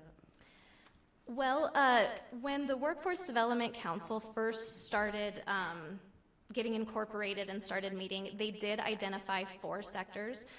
It was technology, trades, value-added natural resources, and healthcare. But as we started looking at the next generation sector partnership approach, how they encourage you to do it is that the regions and those communities actually look at industry data, looking at emerging markets, emerging industries, declining industries, just taking a really deep dive into the industries in your regions, and then allowing those community partners with the business leaders to look at that data and determine what industry makes the most sense for them to focus on. For example, in Colorado, and as Haley said, theirs is a little different because they already had several boards in place because of their population, whereas Wyoming only has one board. But one of their regions is Larimer and Weld County, and they're looking at manufacturing and healthcare. But another part of the state is looking at a couple of different industry sectors. So it kind of depends on the area of the state and what's going on in your region, and that kind of stuff for what sectors each area is going to focus on. Thank you. Good Yep. examples.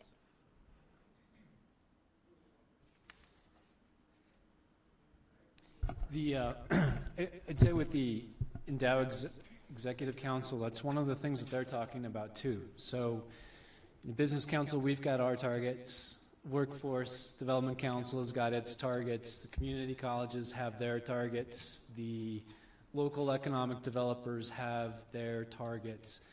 How can we all be better on the same page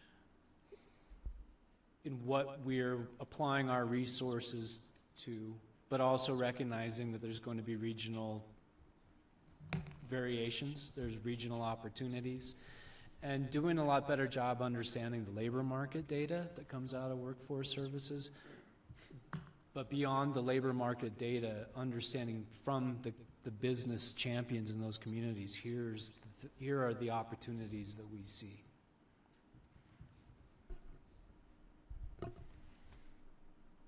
Okay, thank you. Thank you.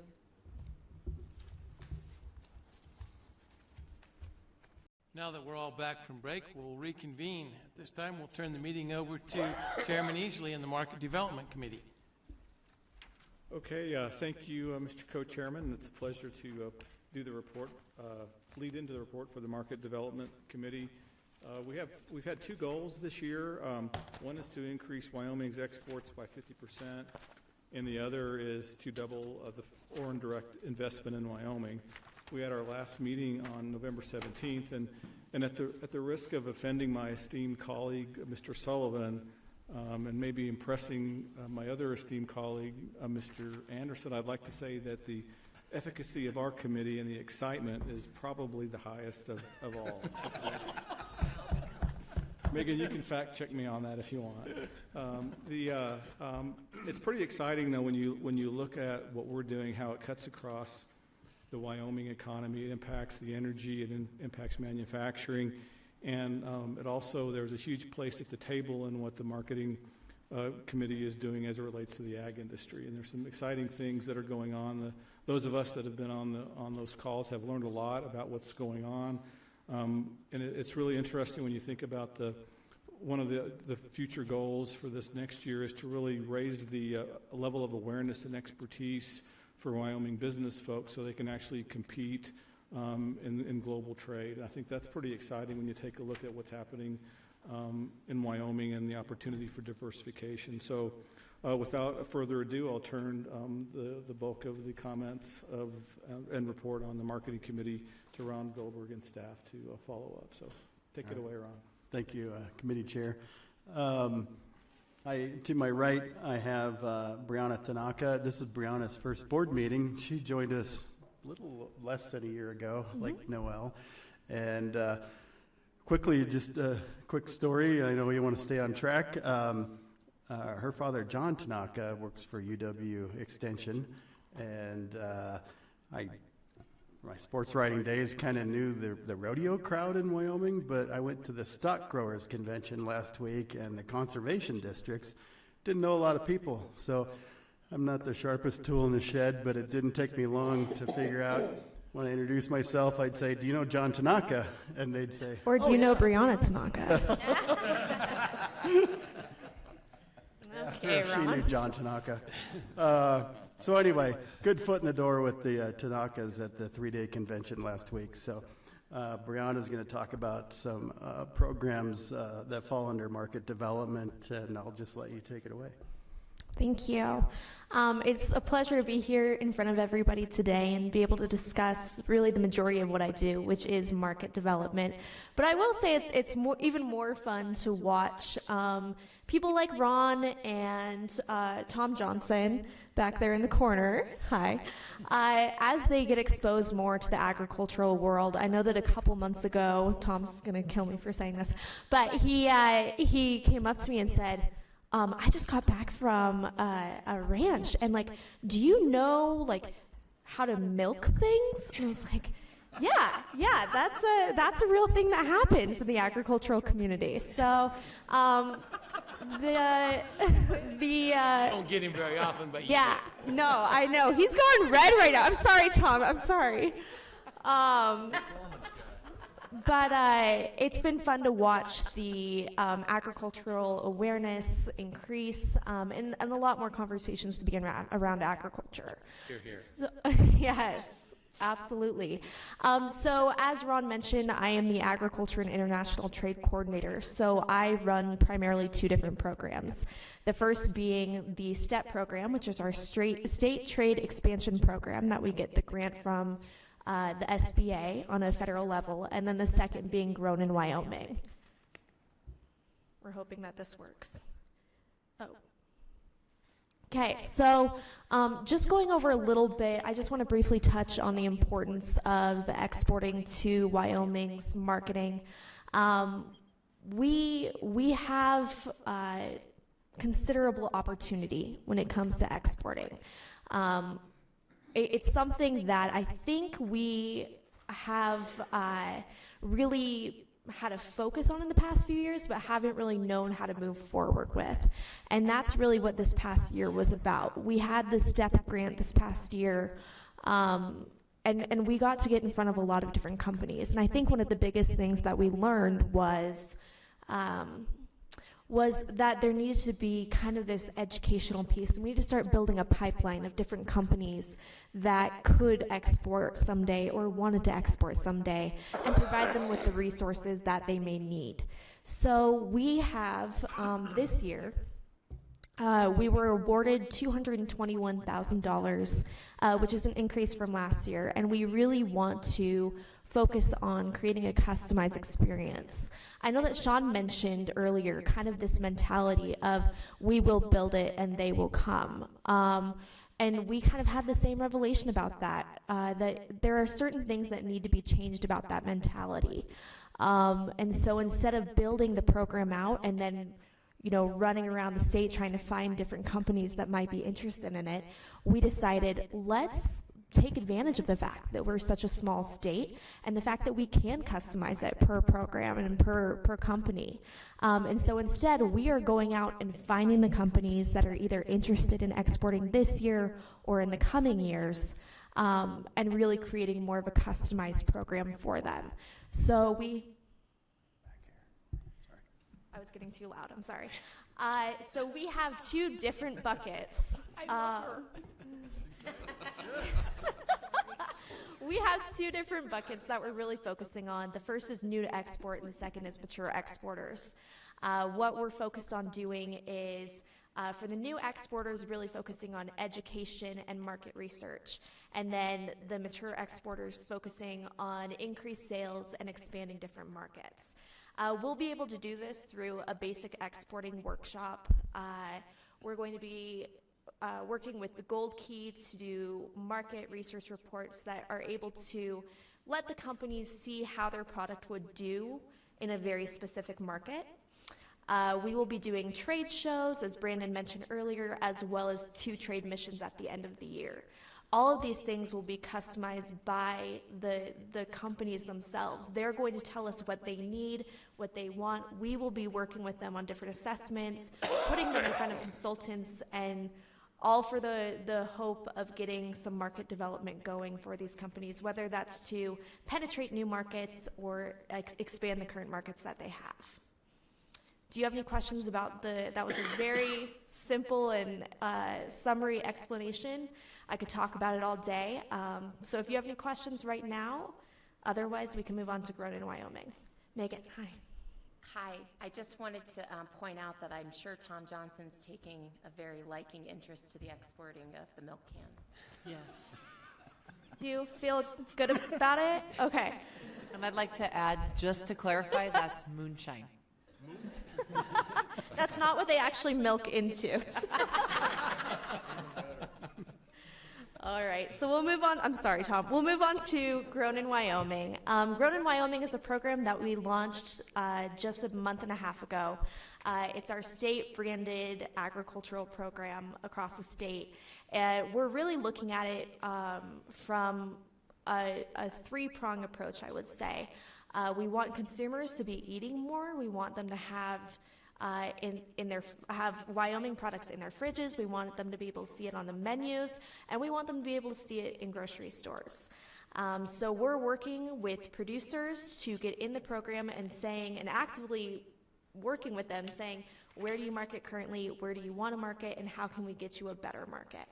And then we're also getting into, we just had our first restaurant sign up. We want to eventually get into grocery stores and retailers and really work on this comprehensive approach across the state to make our agricultural food system more integrated. This is something, again, that's very, very new, but we're excited at the prospects and have gotten a lot of positive feedback. Do you have any questions? All right. Ron, do you have anything else? No, good summary, so thank you. All right, if you want to learn more about Grown in Wyoming, this is my plug out to Facebook too. You can go to www.growninwyoming.org. So thank you. Thank you. Turn it back over to you. Well, thanks for the report, and we'll turn the meeting back over to you, Mr. Co-Chairman. Thank you, Chairman. I appreciate it very much. Brianna Tanaka, that would be daughter of John Tanaka of the Sustainable Agricultural Research Extension Center Sarah. in Goshen County. Yes. Yes. He is the father of Brianna. Thank you, Megan. Noted. Thank you for clarifying. We'll move on to Chairman Sopko with the Technology Development Committee. Fantastic. Thank you, Cactus. I think I'm the last advisory. But not least. But not least. But that being said, I get last word as it comes to the most exciting. So I hate to trump everybody else, especially two outgoing members, but technology is obviously the most exciting of all the advisory committees, as we touch pretty much all of those and enable all of those. So we'll move on from there. All right. As the Technology Development Advisory Committee, we have 4 goals. First being increase patents granted per 1 million residents by 50%, grow technology to be the 4th largest economic sector as a percent of GDP, double SBIR grants awarded amount per worker, and achieve 1 gigabit per second internet service in 75% of municipalities. We did have our quarterly meeting on November 9th. Very good meeting, as I mentioned. In all kidding aside, the beauty of technology and talking about diversification and growth in our economy is it does touch all of these sectors and enable growth of existing sectors, including extractive industries and small business growth and Main Street and that. But in addition to that, I think that we're starting to learn from all the research and discussions that we've had that there are other opportunities that we have yet to touch from a technology standpoint. So with that, I will turn it over to Kim Porter to give a little bit of an update on what we've done to date. Thank you, Mr. Committee Chairman, Mr. Chairman, members of the board. I do have with me today Liz Zerga from Jubin and Zerga and Jody Levin from Levin Strategic Resources. I'll give an update on in-state preference and our broadband efforts, and then I'll turn them over. We have an exciting new partnership with the Broadband Working Group, and so brought them up here early because we don't want to say the same things, but it's kind of exciting. I don't want to steal their thunder. The first thing we have for you is the update on the in-state preference. This was a report that we did before Paul Howard retired in reference to tech companies to see if any other state was giving preference to tech companies with their state bidding process. And through this, we found out that there is no preference given in any other state. And we also found out some other good data, like 32 states offer no in-state preference. Wyoming does. And there are some states that have a bad reciprocal, but it's kind of a bad reciprocal, that if you have a in-state preference, then they penalize you for that in-state preference. So what we've done from this is Will Harden was not able to join us today because he's in New Orleans, and he's been working on this though. And one of the things he's found out a little bit more that might be discouraging companies is this 5% discount is not automatic. You must register for this discount.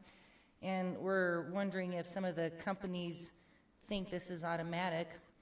Also, there's two entities that work on procurement. There's the PTAC, which is the Procurement Technical Assistance Center, and state procurement. PTAC is technical assistance to help companies as they're moving forward, and will help them sign up with state procurement. And their websites are a little bit different. The protocols are a little bit different. We also found out through some of his research that the feds are pretty transparent on their bid information, but the state of Wyoming isn't quite as transparent. And so it's hard to find out what companies have bid on things and what bids have been let. So one of the things that we want to start doing is to help our businesses become more successful in getting bids with the state of Wyoming. We'd like to start the conversation with PTAC and state procurement to see how we can make this easier for our companies to be successful in getting some of these state bids. Some of our companies are a little bit smaller, and so maybe they wouldn't be able to do the whole bid, but maybe they would be able to do part of it. So maybe some education to state agencies on how to parcel out some of their jobs so that it enables our companies to be more successful, or even opening up the conversation about using Wyoming companies for subs.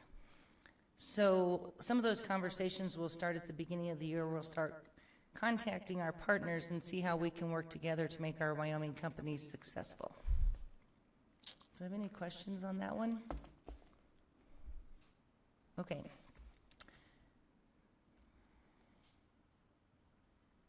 The next one is our broadband efforts. And we've worked with the Wyoming Business Alliance for a little over a year on some of our broadband goals that Mr. Sopko mentioned. But as we started working with the new president of the Wyoming Business Alliance, we're changing the scope of our contract and what we're doing with them.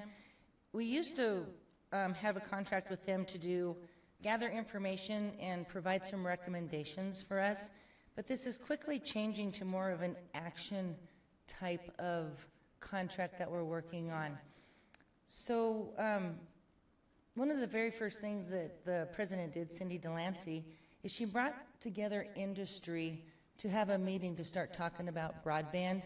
And the first meeting was actually pretty awesome because there was lots of talks about, what's good, what's bad, what do we need to change, who can help, and all that kind of stuff.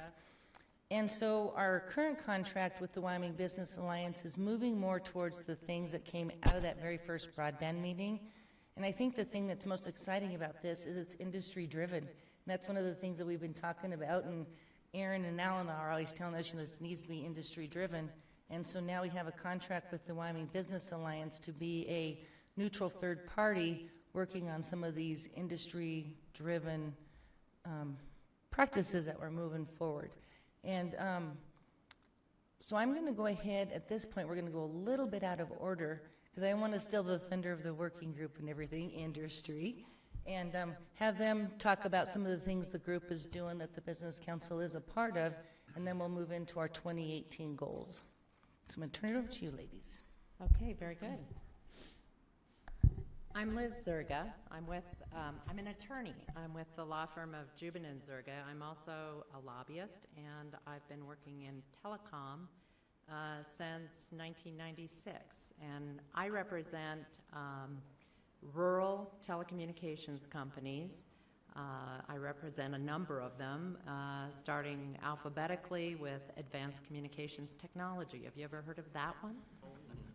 Yeah. All West, DuBois Telephone, Range Telephone, RT Communications, Silver Star, Tri-County TCT.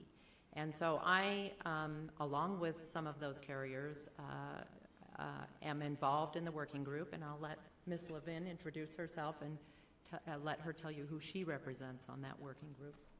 So I'm Jody Levin. I'm here in Cheyenne, as is Ms. Zerga, and I've been a lobbyist in the telecom industry for about 15 years. 6.5 of those I worked actually in-house at Quest Communications. Then I went out on my own and now represent their competitors. So I'm now with Charter Communications and Verizon Wireless, and have been participating in the working group from the get-go on their behalf. So we're here today because Cindy Delancey of the Wyoming Business Alliance called us and said that she was unable to attend and that the Business Council wanted an update from the Wyoming Business Alliance. So she provided us with an outline of what the Wyoming Business Alliance has done. And rather than read through the letter that she provided, I have copies for you, and I also have a copy of a letter that the Wyoming Business Alliance wrote to John Tempty of the NDOW Infrastructure regarding comments of the Business Alliance to NDOW, who's also looking at broadband issues.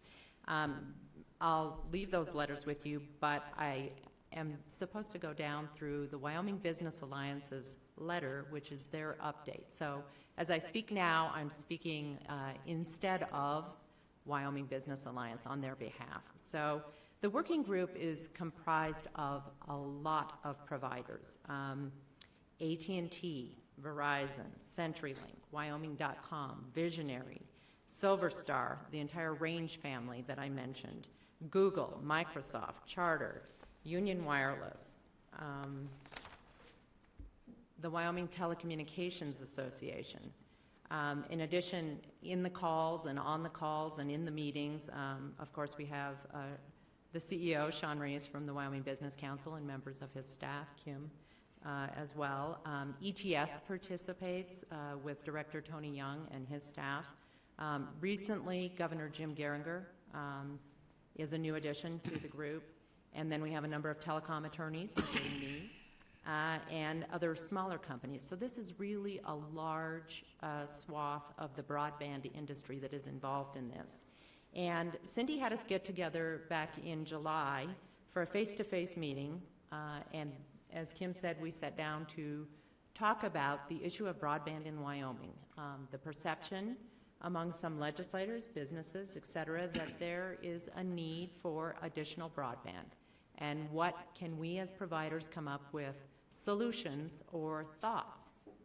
One of the things that we talked about early on was that there wasn't a good database, a good, reliable database as to what broadband is being provided in the communities in Wyoming. So we set out as a group to gather from ourselves broadband speeds in all of the municipalities in Wyoming. Who were the providers there? What broadband speeds could they provide? Up to 10 gigabits.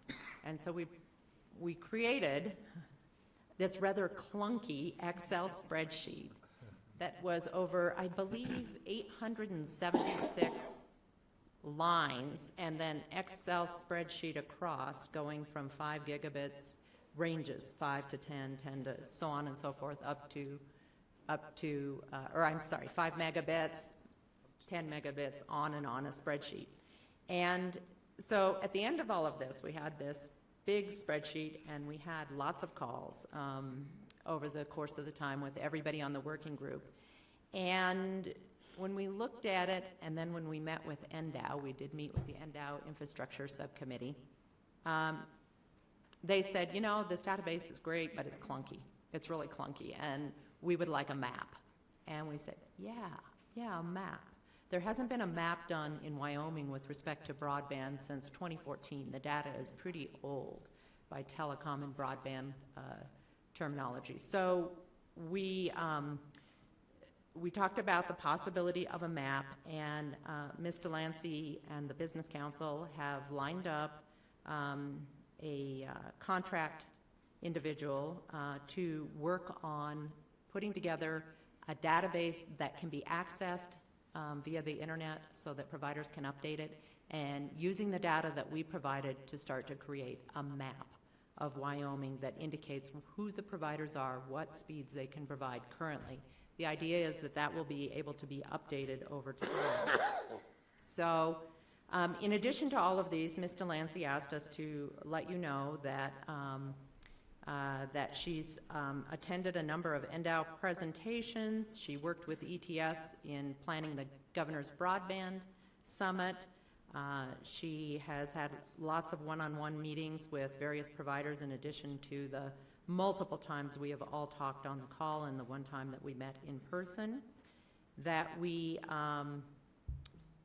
did meet with the NDOW subcommittee and provided as a result of that a letter to them regarding suggestions and recommendations, which you will see, and that we have set up for the future, the upcoming future, is we have an informational meeting with the Utah Broadband Coordinator that is scheduled for December 14th to find out about their broadband system and how they facilitate broadband in Utah. And then in addition, there is another call to the broadband coordinator in Colorado to discuss with them their program. And so that's kind of a brief, high-level overview of what we've been up to and what we're looking forward to in the near future. The letter to Mr. Temte has suggestions from individual carriers as part of that committee as to things they think could improve broadband in Wyoming, but that is not necessarily either the view of the Wyoming Business Alliance as a whole, nor necessarily the view of any given provider. It's individual providers just throwing out ideas, and so Ms. Delancey provided those. So with that, Ms. Levin, do you have anything to add about what we've been up to before we open up to questions? Sure, just briefly, and we appreciate you having us here today. I think the biggest challenge that we've wrestled with from the start is trying to identify the problem and then the corresponding solutions to go with the problem. The problem is very dependent upon where you live in Wyoming. It's very dependent upon the type of business you are. And trying to then coordinate solutions when you've got all sorts of different potential challenges out there has been frankly difficult. And so that's been the biggest hurdle, and we're working towards it, is trying to clearly identify exactly what we're trying to solve for. If we're trying to solve for unserved areas versus an underserved area versus gig service versus the affordability of gig service, it's different factors play into each one of those. And I think from the carrier standpoint, our biggest concern has been around messaging, because the message started to come out that there's no broadband in Wyoming. And for all of you sitting around the table, you know better than anyone, that's a horrible economic development message. One, it's not true, but who's going to come to Wyoming if they think there's no broadband? So getting an accurate portrayal, getting this inventory put together, getting it into a dynamic database, those are all things that will help set the stage, provide baseline information, and from there, then I think we can start really drilling down, figuring out the problems, and working on solutions. Jody or Liz, would you mind giving just a flavor of some of the recommendations that have come from individuals? Just a sense of what are the types of regulatory solutions that are being thrown out right now? Sure, I'll go ahead and shoot that since I have the letter to Mr. Temte here. The first part was to ask questions of NDOW and ask them what it is that we're trying to solve for. And then one of the things that was talked about was the feasibility of a one dig policy. And that wouldn't just be WYDOT, that was what was mentioned, but WYDOT having a one dig policy so that if you're opening up a state highway or something like that for development, that the carriers all be notified, because it's an opportune time for us to get in there if we have any plans to lay a conduit and get our fiber in there, instead of us having to come in and ask, you know, can we rip open this right-of-way and put something in there. So that could pertain not just to WYDOT, it also could go down to the level of county roads, that kind of thing. So that was one suggestion. Another is talking about and looking at our subdivision laws. In our if we're trying to get broadband out further into more rural areas where they're putting in a subdivision. There was some talk about changing our subdivision laws to have the developer, when they're putting in electric and maybe water or sewer, is to have them put in conduit. That was a suggestion, to have them, as part of their development costs, to put in conduit. So that then a provider, one or more, can come in and blow fiber through that conduit. Other things that were talked about were there were some policies regarding looking at CPCNs on a statewide basis. What that is a certificate of public convenience and necessity to operate. And the idea was that maybe franchising for cities could be done on a state level. That's a rough topic because local control is pretty doggone important to cities and franchising. But some states apparently are looking at a more centralized view when it comes to things like broadband because it's so important. It is such an important thing. So that's just a flavor of, another, of course, was find a mechanism to provide sufficient, predictable, and sustainable funding sources for the expansion of broadband. So there's quite a few, not necessarily every carrier signs off on all of those, but those were just a flavor of some of the ideas that were presented.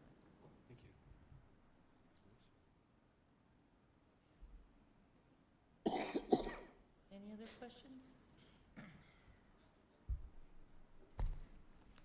Well, with that, thank you. Thank you We'll very go ahead and much. hand out these letters or leave them to be distributed on Ms. Delancey's behalf. So, thank you. Thank you very much for joining us. You bet. Appreciate it. Thank you. Okay, thanks. Chairman Sopko? I need to give my goals real quick for 2018. Perfect. One of the things that's very exciting about what came out of the work group is that baseline data. That's something that we've been trying to collect that'll help us with measuring our strategic plan. So we are in the process of doing a contract with Gannett Peak to produce this map as phase 1, and then a phase 2, the user interface, so that the telco companies can enter this data themselves and keep it updated, because the FCC map is only up, is it every 2 years that it's updated? Yeah, and it's the data that's being used right now from the federal map is at least 3 or 4 years old, so it's. Great, so hopefully we can work on something to get this updated twice a year in Wyoming. Also, we'll be contracting the education campaign that Liz talked about. The Wyoming Business Alliance will be working on. And then as far as in-state preference, we'll begin working with our partners to see if we can improve access for Wyoming contractors and companies during the procurement process to make them more successful in getting some of the state of Wyoming bids. So that's what we're looking for in 2018. With that, I will turn it back over, Mr. Co-Chairman. I'm Johnny on the spot. I knew that she still had something. You are on top of it. Exciting committee. Thank you very much, Kim. It's a very active group, and there's a lot of work been done and still to be had. So thank you very much for everything. And it's like drinking from a fire hose. So I know it is. Got to give you that one. So I think that's all we have, Mr. Chair. Chairman Sopko, thank you very much for that, and to all the chairmen and all of the advisory committees, thank you for giving us this snapshot of where you're at, what you're doing, where you're headed.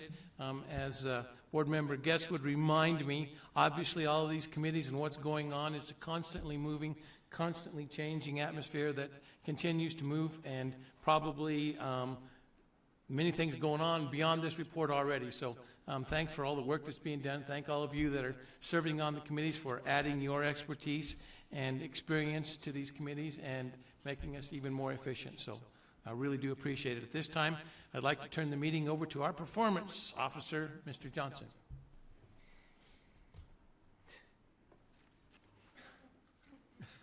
I'd like to clarify a couple of things about that. You would. first, I have milked a cow. That actually happened. And in 1983, I was a Sweetwater Station barrel racing champion.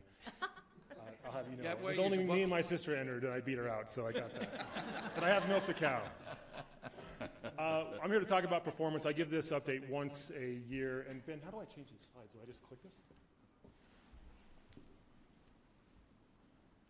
I'll be quick because I know you want to get out of here. You want to get to the regional directors. This is how we structure our entire performance management structure. So the mission is increasing Wyoming's prosperity. That goes into our 10-year stretch goal, which is the GDP. You'll see that in a second. That then turns into our 5-year targets, then to our outcomes, then our outputs, and then our inputs and resources. Again, this is nothing new. You've seen this each of the last 2 years. Last year when I did the 10-year stretch goal, our 10-year stretch goal is to outpace the nation's GDP by a factor of 2 over 10 years. Last year when I showed you this graphic, I believe the USA was at 1.8 and we were at negative 2.2. So we are starting to make progress. I'll show you where the other states stand in a moment, but I feel like we're chipping away. We're eventually going to catch them. We've got 10 years, so we've got 7 more years to get there, and we're making progress. But last year, we're doing better than we did. These are down below you'll see, it's hard to read, but down below you'll see the 14 targets, and I've put them in red for decreasing from last year, green from increasing from last year, and then if there's no change, they're in blue. If you look under the Think Big category, under targets under the bottom left, we've got 2, and you've heard the committees talk about those today, but the 2 we have under industrial is to increase jobs in advanced industry by 25%. We're still down from last year on that, getting out of the recession. We're actually holding steady on increasing the average earnings, so we're about where we were last year. I think we're going to increase in that next year. Under small business, we've got 2 goals there. Rank first in the number of new business starts. Last year, I believe we ranked 5th. This year, we ranked 6th, so we're getting there. You just heard from our folks at the broadband group. We are each year making progress as folks make investments, and Aaron can tell you this. Last year, I believe we estimated we were about 15% on that 1 gig goal of 75%. This year, my guess is we're between 30 and 35%. So we're making significant progress, working with the broadband group and the Business Alliance and that working group. I believe we're going to be able to get there, but we've got another 3 years to go. We may or may not get it, but we're definitely going the right direction. Happy to report under the entrepreneurship or Think New category, technology development, that we're actually doing well in all 4 of those. We're increasing from last year.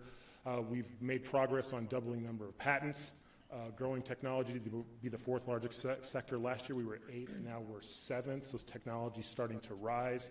We also did, and I'll get into this in a second, we've made significant progress with our SBIR awards. I credit that to Jill Klein. She certified the SBDC as a technology SBDC.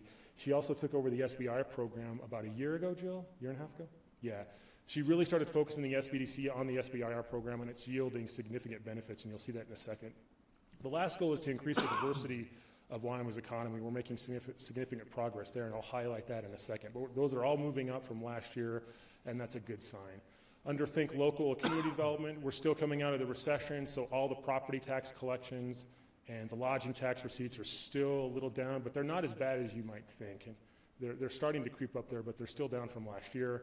Our ranking in the top 5 for well-being, I believe we were 5th last year, now we're 8th, I believe, so we've got a little bit of ways to go there. Under global or international development, I put a question mark under double foreign direct investment. The feds started tracking this 2 years ago, so we were very excited. They hadn't tracked it before. We were looking for a goal to track FDI. Very excited about this. We have not been able, though, to get statistics from the feds because our numbers are so low that if they disclosed those numbers to us, they believe we would actually know the names of the companies who were doing the FDI. So we may have to adjust that goal. I was talking to Mike Easley the other day about this. We may have to find another way to measure FDI. It's very hard to measure if we can't use that statistic, but we're going to have to figure something out. Maybe we'll survey, but that's a goal we may have to actually tweak, I think. I'm not sure. If you have any thoughts, I'd love to hear it. And then finally, increasing exports. There's no real change there. We're not really losing ground. In fact, we'll probably be gaining ground by next year on that. So I'm happy to report that that's where we're at, and we're doing some good things. It's definitely better than last year, as many of you remember. A lot of those were red last year. Any questions before I move on? Okay, let me do a little highlights from that. The diversity index on the left, This is the Hockman Index, and actually Andy put those into the thousands. That should be 0.548, 0.607, and 0.72. So that's 54%, 60%, and 72%. That's what those should represent. What that means is we're becoming more diverse. Our industrial base is becoming more diverse. Through 2017, that's 4 months. That does reflect that big jump from 60% to 72%. That reflects the seasonality of the tourism industry ramping up in 2017. So don't read too far into that, but it's good news. We're diversifying Wyoming's economy little by little. The goal is to go from 0.5 to 0.54 to 0.64. We're already there if we use that number, so we've got to maintain that. That's a little bit seasonality, but the point of showing you that graphic is we are making headway in diversifying Wyoming's economy from an industrial sector base and a mix of employment. Excuse me. In the middle, I wanted you to see that exports are actually holding this year. That's through September. So that 1.17 billion, 1.1 billion, and 900 million, that 900 million is through September. We expect that through December, that number is going to break the 1.1 through 2016. So exports will actually, I think, be increasing from last year. So that would have been green. But we're thinking they're holding steady. And then I mentioned the SBIR awards. Again, I credit Jill and actually Dave Bell with Manufacturing Works for improving our SBIR awards from where they were in 2015. You can see already through 2017, we've hit 2016's numbers, and we've got had several months to go. I think that was through September as well. So we're doing very well on the entrepreneurship front. Definitely when Jill took over 2016, those numbers went from 908,000 to 2.9 million. That's a huge jump. So entrepreneurship is starting to get a significant bump through our business resource network, and I do credit Jill for a lot of that. Okay, what are the other states doing? So I talked about how our GDP is not where we want it to be, but we're not so bad off. This is the GDP growth rate through the last 3 years of all the states that surround us, and a couple that don't, including Alaska. If we were to rank all these states, take the nation out of it, that's 3.4. We're at 0.85 over the last 3 years. We would rank 6th on this chart. You can see places like South Dakota, North Dakota, Alaska, Nebraska are actually doing worse than us over the last 3 years, and we're actually holding kind of close to Montana, and I would even say in that area where New Mexico's at. Utah, Idaho, and Colorado, they're still blazing hot. They have big economies, and they do a lot of research and development. They have medical schools. I can make all kinds of excuses why we're not in that group, but I don't want to continue to do that. Just want to note that we're 6th on this list, and we're not doing so bad. So the sky's not falling when I give you that first graphic, if you notice where we're at relative to our peers. These are last year's numbers in terms of sales tax, jobs, CapEx. That's because I'm still crunching this year's numbers. We got all the data in a little bit late this year. We had something that we were working on called Endow.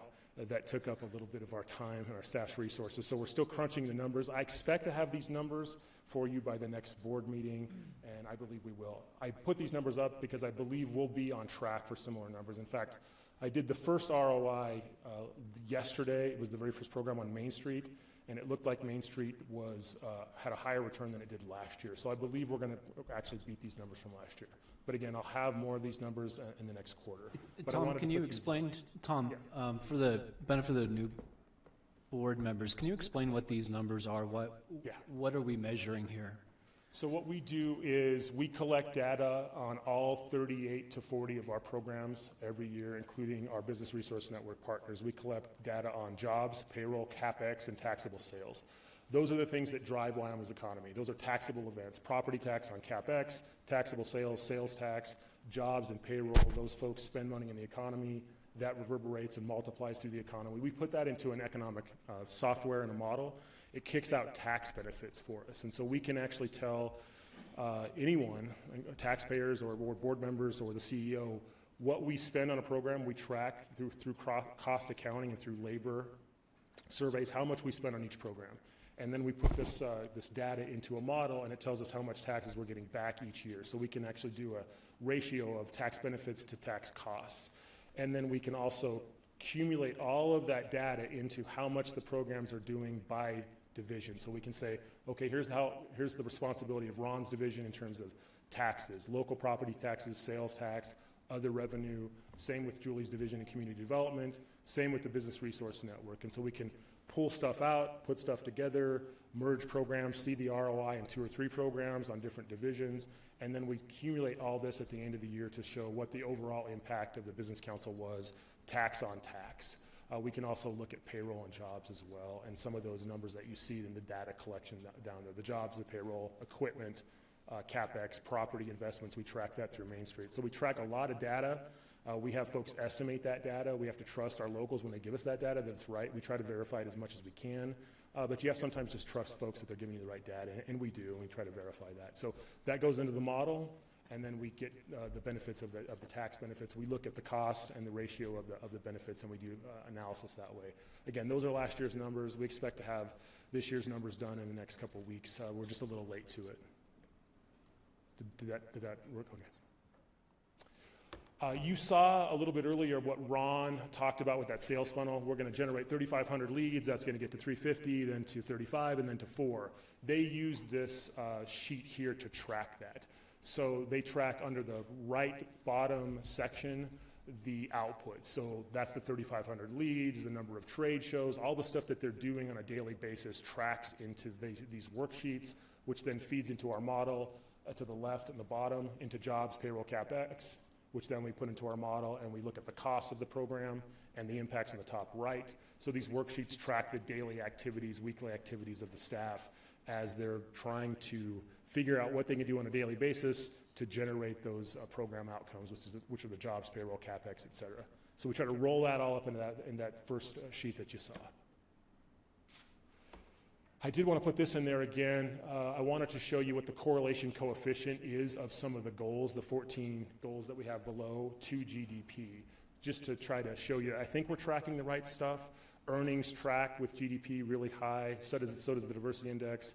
SBR even has a connection to the GDP goal. Property taxes is really high, sales tax, and then exports. All these things that we're tracking on a 5-year basis correlate really highly with the GDP 10-year goal. So again, what you're trying to do is you're trying to track your daily activities, and hopefully they correlate to the jobs, and those jobs correlate to these goals, which then correlates to the 10-year goal, which then correlates, of course, to the overall mission of increasing Wyoming's prosperity. Some of this Ron talked about. I don't think I need to spend too much time. I just want to remind everybody that originally when we started this process 2 years ago, we had 68 programs. And so partly because of budget cuts, but partly because we did this ROI, we've got that down to 38 core programs. We've organized the Business Council now into different divisions: business development, community development, the initiatives you heard before, and then field operations.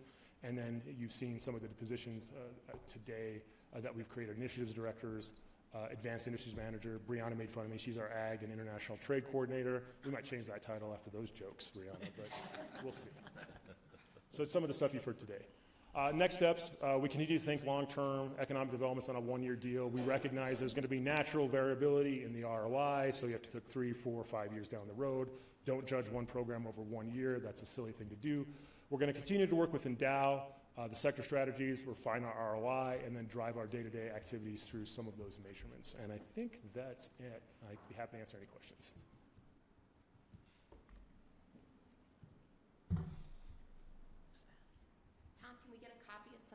Slides. I know, at least in my packet, the first one was in there, but I think the numbers and the graph particularly that shows Wyoming in comparison to the other states would be helpful. Okay. Yep, I can get that to you, no problem. Any other questions for Tom? Mr. Chairman, I think I might be next too, because you're going to hear from the regional directors. We're going to be introducing them alphabetically. That's how they prefer to go. And I would say that they're a really tough bunch. We had our regional directors meeting early this week. We were walking out of a restaurant at noon, and Heather was on her cell phone working on a deal. She almost got hit by a car, and she did not spill her water. She went to the hood of the car, and as the car was trying to run over, she did this deal, and she still kept talking and doing her deal the whole time. And then we were all panicking, and she got right back on the cell phone, kept doing her deal, went right back into the meeting, and so they're a tough group, this regional directors. I just want to say that. We're not surprised. Anyway, with that, Cactus, I think we'll hear from Rebecca first. Thanks, Tom. Mm-hmm.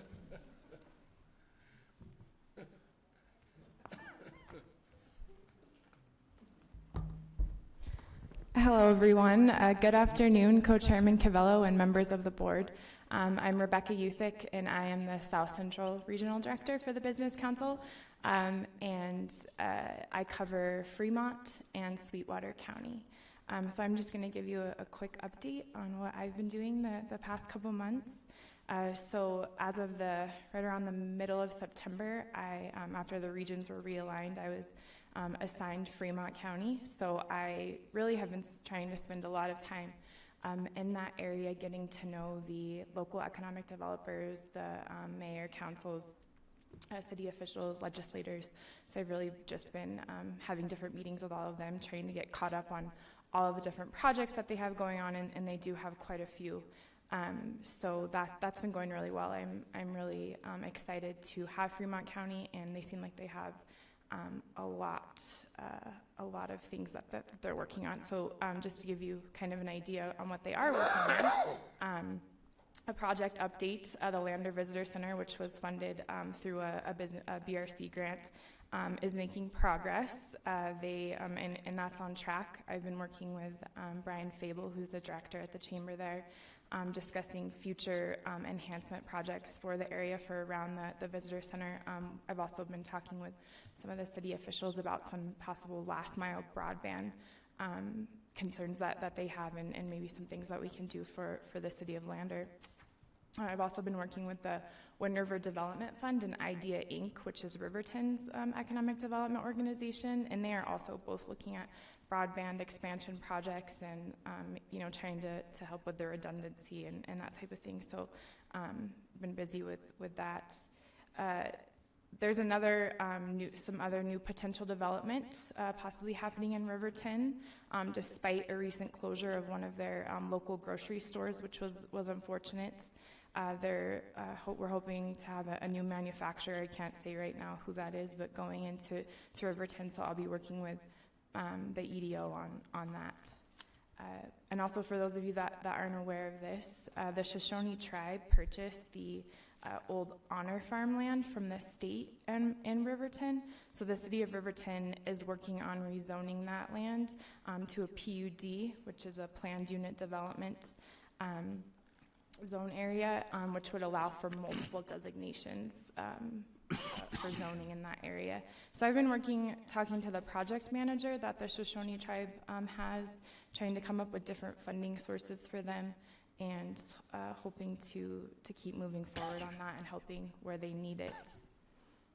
Central Wyoming Community College had a meeting with the folks there, and they are working to expand their business park that they have in Riverton, and they're also working on applying for an EDA grant for a regional ag plan for their college, so that should be interesting. And I've talked with the Wind River Development Fund also about a new infrastructure project possibly happening on the reservation, and should hopefully have some more details coming soon with that as well. I also met with some BLM representatives on the Monetta project, which is a gas well development near the Monetta Divide, and that's still coming along. Aethon, I think I'm saying that right. Aethon is an American company, and they're new to Wyoming. They're the company that's going to be doing this gas development, and they want to hopefully begin directional drilling soon. And they are currently going through their permitting process for that, and they do have an office located in Riverton. And I also met with some individuals with the Montana CDC about new market tax credits. There's some new market tax credits opportunities in Fremont County and actually in parts of Rock Springs. So hopefully some of the businesses in those specific areas that are designated can use those tax credits. So hopefully some of the projects that I've mentioned earlier could qualify to use those new market tax credits if needed. So moving on to Sweetwater County. Sweetwater County is also doing very well. I heard an interesting statistic the other day in one of the meetings I was at, and I'm not sure if you all are aware of this, but the average age in Sweetwater County is, I think, 30.7. So they have an extremely young population in Sweetwater County. So we've got lots of baby boomers retiring, especially in the Trona industry. So they're continuing to deal with that, with those people that have been working at the Trona mines for 40 years, and they're losing those people. And but it is good that we do have this younger population there to hopefully take over some of those jobs.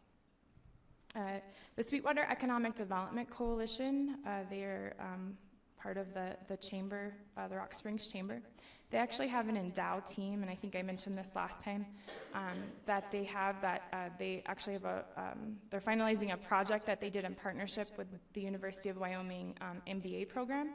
So the MBA students looked at a proposed innovation zone in Sweetwater County and provided cost estimates to them to how we would, the cost to make the site shovel ready, and also discuss possible uses for the site. So the city and county officials are currently reviewing the information from that plan and hoping to prepare a final document that can be used as somewhat of a site plan for the location. In February, the SBDC is going to be hosting the Grow Biz conference, and that will actually be in Rock Springs. And so I have actually been working with some of our BRN partners to help set up a panel. We're going to do a marketing panel during that conference, and also get the word out and spread the word. So we're excited to have that in Rock Springs. As far as Green River, another project that was funded through BRC, the North Side Lift Station, that's on track. That's good. And the city also received a Brownsfield remediation grant, I think a couple years ago, and the bids came in a lot higher than, of course, the final bids came in a lot higher than the grant that they received. So they've had to come up with some additional funding sources, but they were able to do that, and so remediation has begun on that, which is actually in part of the depot there in Green River. And so they are also in talks with a few different potential businesses to move to that location once it has been remediated. Of course, this will take some time. It's a long-term thing, but it's exciting, I think, for Green River, for them to be able to move forward with remediating the depot. Green River and Rock Springs Main Street, I think Linda Klink in her presentation talked a little bit about transformation strategies. And so both Green River and Rock Springs Main Street were able to participate in this transformation strategy workshop that the Wyoming Main Street partnered and had a person come in from National Main Street that went through the transformation strategy workshop. And so I was able to participate in that with both of the communities, and I think they went really well, and they were really successful, and I hope that both Main Streets will be able to continue to grow from that process. And we're definitely excited that Rock Springs was nominated as one of the finalists. Superior, they approved a contractor at risk for their project to demolish the old gym, so hopefully construction will start on that very soon. And other good news, the whole county has seen sales tax increase numbers and has gotten a lot more sales tax over the past few months than they had predicted. So that's positive and a good outlook for the community. So with all the budget cuts that have happened over the past few years, it kind of gives them some breathing room to where they have some extra funds coming in that they weren't expecting. So yeah, so overall, everything is going well, and I just look forward to what the new year brings. So, any questions? Thank you. Thank you, Rebecca.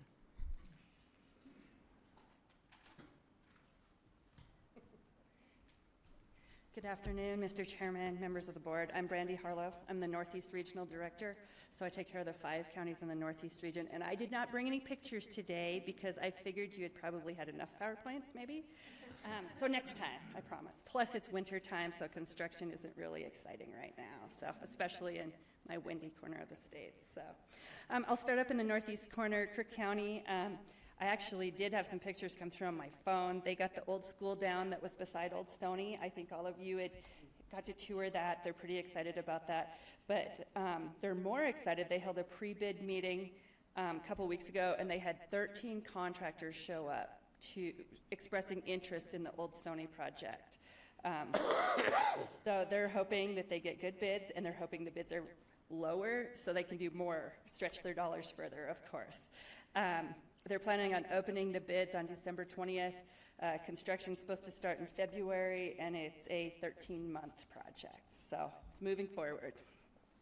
Moorcroft, they continue to talk about the old school that they took over ownership of. Locally, they've been working, trying to put together a committee to really figure out what they want in there. It sounds like they would like a recreation center / community center type look to it. I've been working on the outskirts of that, and eventually they're going to have to try to secure some funding. But if it's not Business Council funding, we hopefully can look to some federal funding as well. So we're working on that angle. There's some water issues out north of Moorcroft. Some of you may have read that. I have been in touch with the local municipality there, and they said it is not affecting any of the municipal water sources at this point. So that's something that could affect some of those communities up there too. As I move on to Weston County, Newcastle's seeing some private development start to move. They're actually getting a new hotel. It's under construction. The shell is already up. It'll be called the Newcastle Lodge. 59 units, banquet room, bar, restaurant, meeting spaces. The owner apparently has a similar facility somewhere in rural North Dakota. I can't remember which city it was, but they're working on that. That's also spurred some development from some of the local businesses, talking about thinking about moving out to that east end of town and expanding their businesses as well. So their engineer is looking forward to that. He also wanted me to report that they're still looking at their walking path and tennis court that you guys heard about last month. They're going to look at that, and we may see that come back again or rethink that idea. So that thought. Upton, they're finishing up their city park project. I showed you some pictures of that last quarter. Just about done, just on their final punch list on that. And then also been working very closely with the Upton Town Council and the Upton Economic Development Board on a project you'll hear more about tomorrow. So excited about that project as well. As I move into Campbell County, I did report last month that they had put the quarter-cent sales tax for special election. That failed. It failed by 61% voting against it. So that was kind of a tough move, but they're trying to really focus on value-added energy and get some good projects going up there. The city of Gillette just submitted a readiness application to upgrade some of their fiber. So we'll be looking at that next month or next quarter. As I move into southern Campbell County, the town of Wright actually is still working on their ag complex boarding pens and RV spaces. That's under construction, and they hope to have that done in the next 2 or 3 weeks, depending on the wind up there. The other big project, Campbell County, there was a application submitted to the governor's office for some bonding financing for a value-added coal project. You may have read about that. That was, application was actually pulled back, but in talking to the county commissioners, they feel like it could come back and it could be a good value-added coal project, a large project in southern Campbell County. And then on the southern Campbell County side, it seems like the Powder River Basin is just getting busier and busier. Trucks seem to be picking up. The small businesses, the service sector businesses are enjoying it. So I know you'll hear more about oil and gas tomorrow, but that's been good for our region for sure. Johnson County, JOCO First received $750,000 from the Economic Development Administration federal funds to remodel their top level of the Bomber Mountain Civic Center. They're hoping to make that project happen in order to be able to rent out more space and create more revenue for their organization. It is a one-to-one match for that grant, and they're working to secure that funding right now. Other things going on in Johnson County, one of the local value-added agriculture businesses in Buffalo, Mountain Meadow Wool, hosted a nice presentation, open house, a couple weeks ago, talked about their expansion plans and wanting to move forward into more research and development and blending fibers, and we forget about some of those businesses sometime when we're in the energy corner. And then the other thing, Buffalo actually has seen some private development too. Wolf Automotive Center just opened a car dealership there. First actual dealership with mechanic garage and stuff, so that's moving. Then I move over to Sheridan County. The WYO Theater held their dedication. New entrance, lobby, access to the balcony. If you guys get a chance, you have to go see it. They are so proud of it, so great project. Forward Sheridan, their local economic development organization, they held an aerospace workshop about a month ago. It was well attended, and Jay's reporting that he's hoping to bring some of the local manufacturers together to try to access some of those markets and work towards some trade shows and that type of stuff.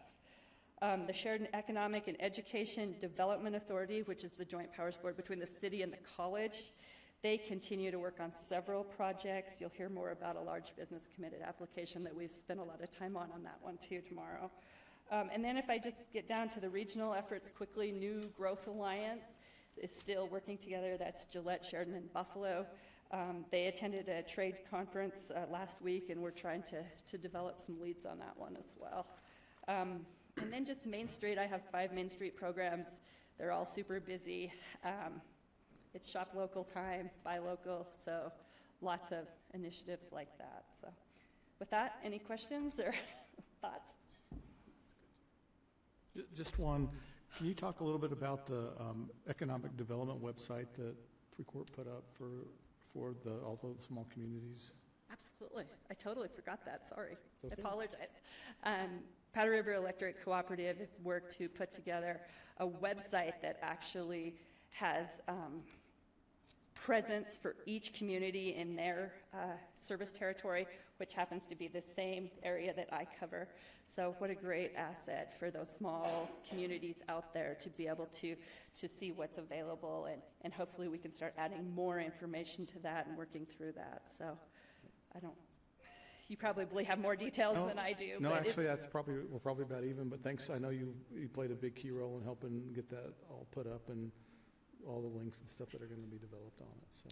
Well, thank you. That's an exciting project that I want to get more locals involved in and more aware of. So it's all about awareness and networking, right? Thank you. Thank you.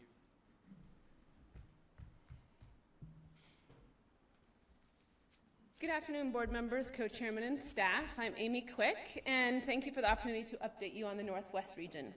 In the past 3 months, I've been settling into the job, and certainly I continue to pinch myself daily. I'm very excited about this position still. It's good, 5 months in. I've logged many miles, meeting with partners, conducting business surveys, working through potential projects, and coming up with some pretty crazy questions for staff. Thankfully, they continue to answer my phone calls and emails, so hopefully they'll continue that. What I know is the Northwest region is unique in many ways.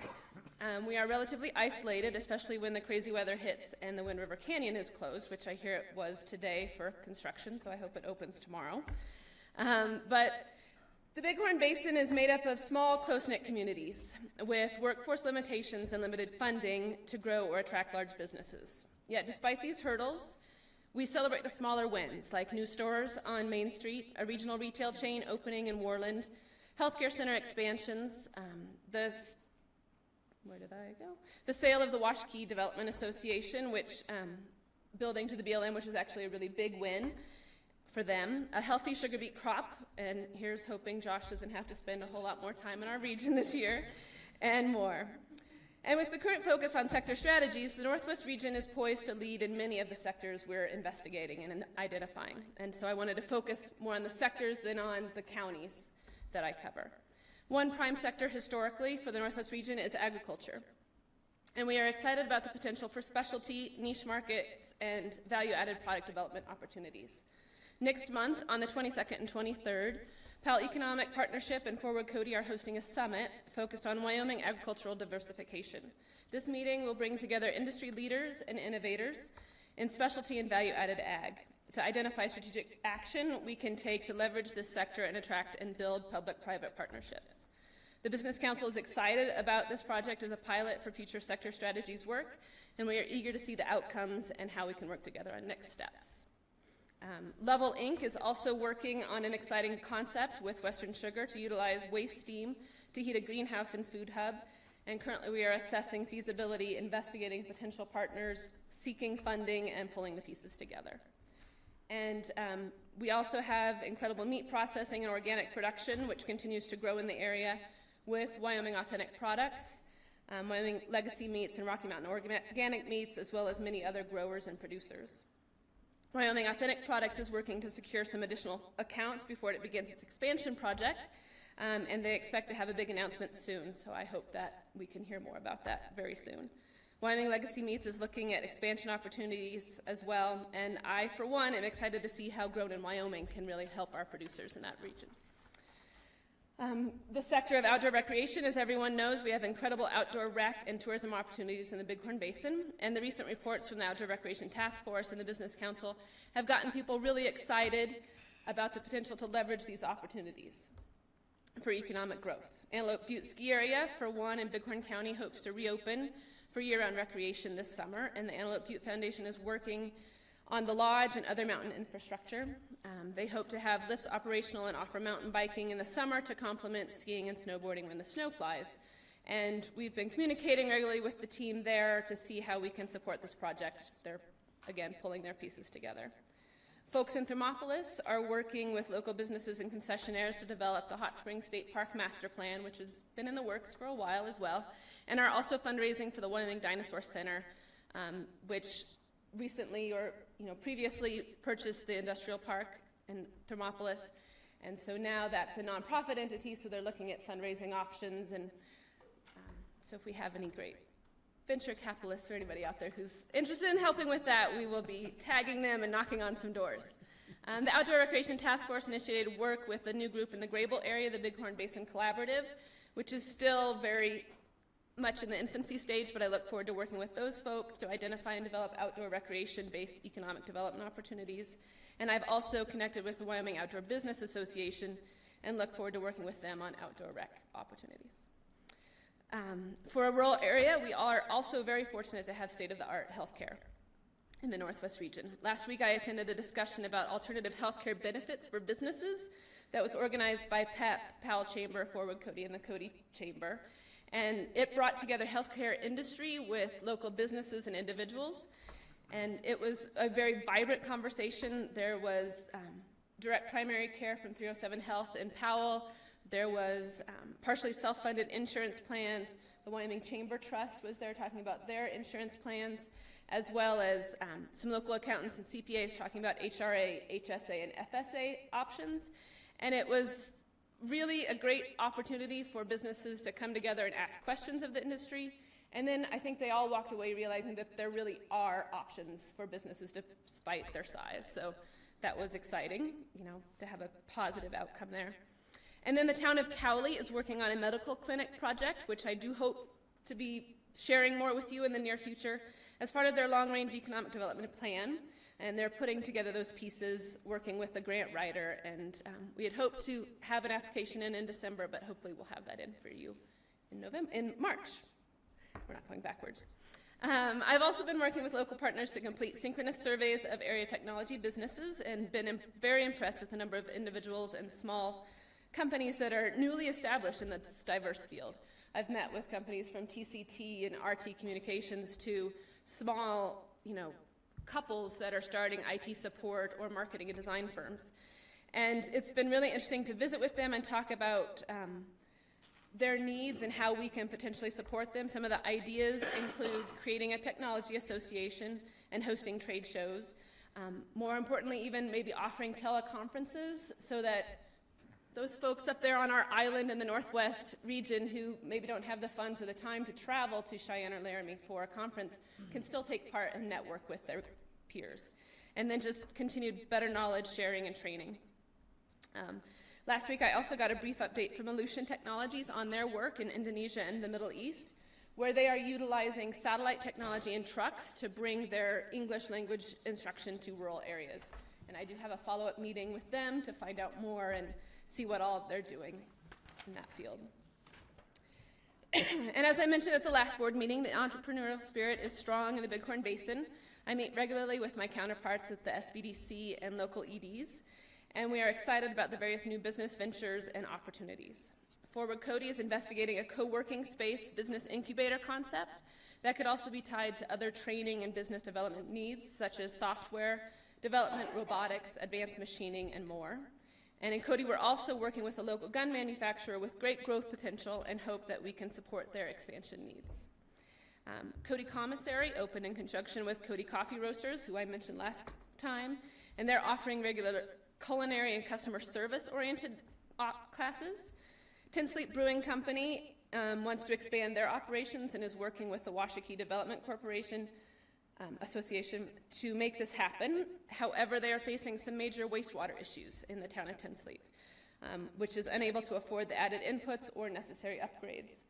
So infrastructure is challenging to have around, even if you don't need it, but when you have added inputs, it becomes very difficult for growth opportunities. So we're trying to look at what options we might have to support both the community and the business.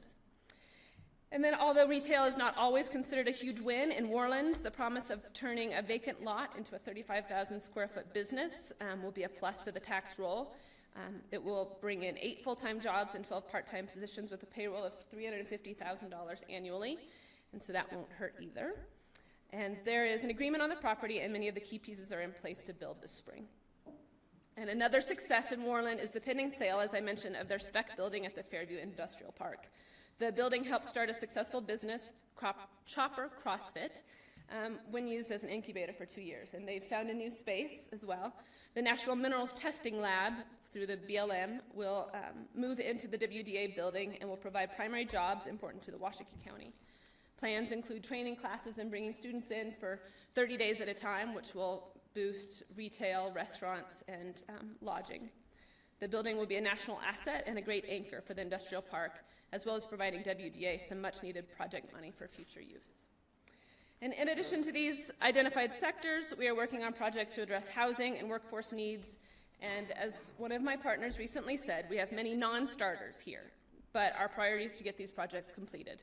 And that's definitely our focus right now. And I hope to have a few projects to bring to the table in 2018. So stay tuned, and thank you for the opportunity to update you. Are there any questions? Thank you. Thank you, Amy.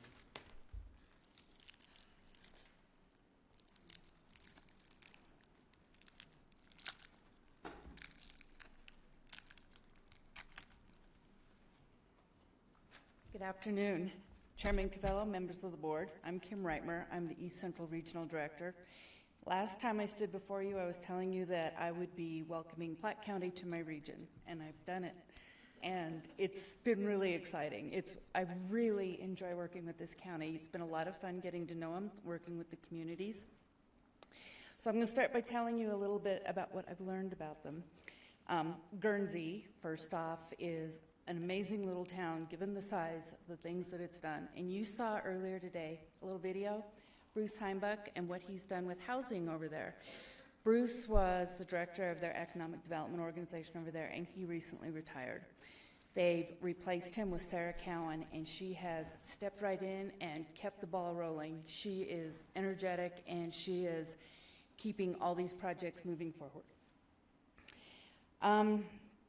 Let's see, the Guernsey Culver Hotel renovation. This is a project that was prior to me, but was funded with BRC funds in 2016. It is looking really great. It's all coming together. A few weeks ago, they put in a beautiful stairwell. They're going to be expanding the facility. It'll have an expanded kitchen, and it'll have 10 rooms. And they hope to have this open in the next few months.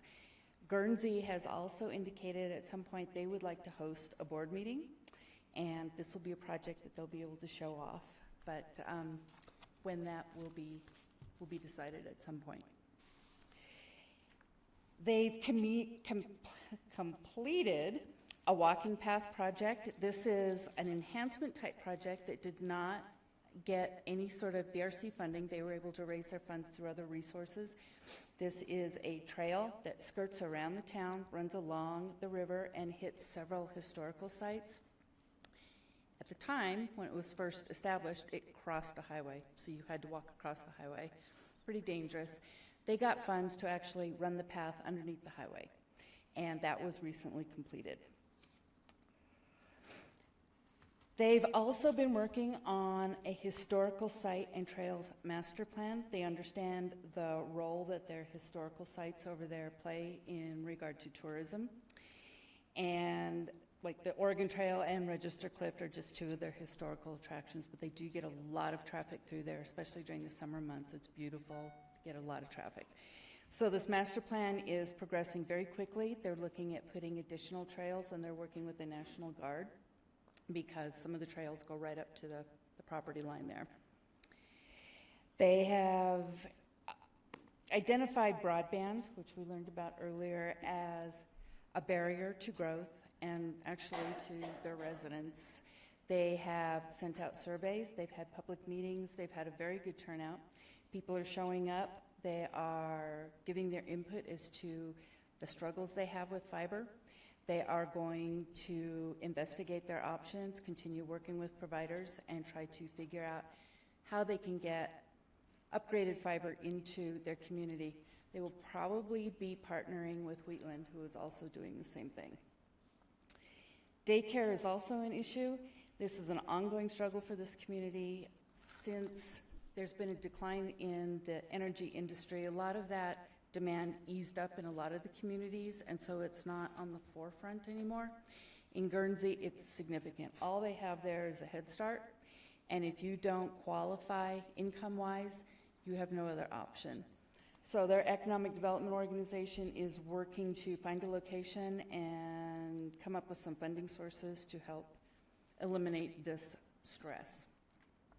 Oh, also, this is exciting. The Bunning Transfer Company. This is a regional transportation company that has pipe storage and is a heavy haul provider for, and also offers rig moving and crane services. They are located in the Guernsey Industrial Park. They took up 1 acre. Or 1 lot. They recently purchased 3 new lots, and they will be expanding. They expect to have in 1 million feet of pipe in the next few months. They hope to also put in a building that will be dedicated to pipe inspection. So it's pretty exciting for the town of Guernsey. Oh, let's see. Turning to Natrona County, I just want to let you know a little bit about what's going on there. Casper Area Economic Development Alliance, that's their primary economic development organization in the community, has turned its focus to attracting manufacturers into wind energy. They've actually attended wind shows. They have held different events and activities to discuss this. The focus is being on creating opportunities that complement Natrona County's existing businesses, but focus on wind energy. One of their activities that will be coming up will be a cocktail hour that will be focusing on wind energy development in Wyoming. This will be it's actually part of their membership in the Wyoming Wind Coalition. And this is part of the Jackson Hole Center for Global Affairs. And this is a group that brings together individuals and organizations to respond to the challenges and opportunities of climate change. So this cocktail hour, they're going to be bringing in people who are working in wind energy and businesses that could benefit from this. And they'll get together and discuss their opportunities and hopefully develop a plan. Let's see, what else? Also in Casper,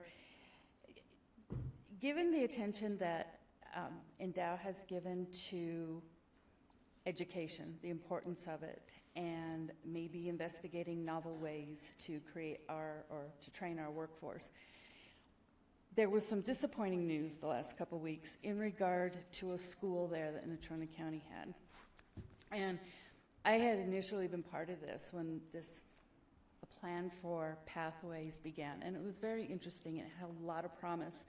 It is a project-based learning program, and it involved industry, the education system, economic development organizations, just a whole group of people. They came together and for quite some time, a couple years at least, had regular meetings to determine the needs of the community and how they could define this new method of learning. So they built a brand new building. It's gorgeous. It's absolutely gorgeous. It's on the southwest side of Casper. It also houses the Roosevelt High School, which is an alternative high school. And it started, I guess it opened its doors the beginning of the 2016 school year. It is open to 11th and 12th graders in Natrona County. They go a half a day, and they work on projects that are based on academies or an academy that they have chosen. And the academies are, well, the first one is architecture, construction, manufacturing, engineering. The second one was business, agriculture, natural resources. The third was health sciences and human services. And the fourth was creative arts, communications, and design. In October, the school district announced that it would be moving away from this method of academy and problem-based learning. They indicated they're going to try to keep it. They're going to probably move it into schools, but they haven't quite figured out the system yet. What's going to happen with the existing school remains to be seen. It's disappointing, but it's encouraging that they're planning on keeping this and trying to still incorporate it into the educational system. But it'll be interesting to see what they end up coming up with. I don't give up hope. I think there's some creative educational opportunities here.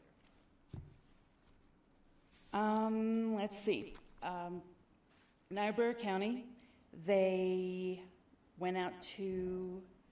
sent out a request for proposals for a community development plan. This is a BRC-funded plan that was awarded last year.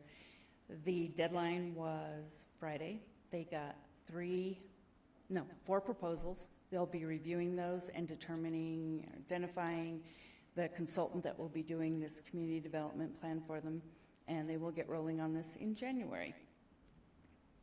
The town of Manville, a little tiny town, I don't know if you're familiar with it. It's really easy, just blow right past it on your way into Lusk. In the middle of the town, there's an old school. It's really cool. It was decommissioned in the 70s. It belongs to the town of Manville. The gym area and the cafeteria and the kitchen area are still operational. They still use it. Second floor is closed off. They have huge windows, enormous windows like they made and they put in old buildings. They're not energy efficient. The community is trying to figure out how they can continue using this as a community facility. And so we put them in touch with Sherry Hughes at the energy department here in our division.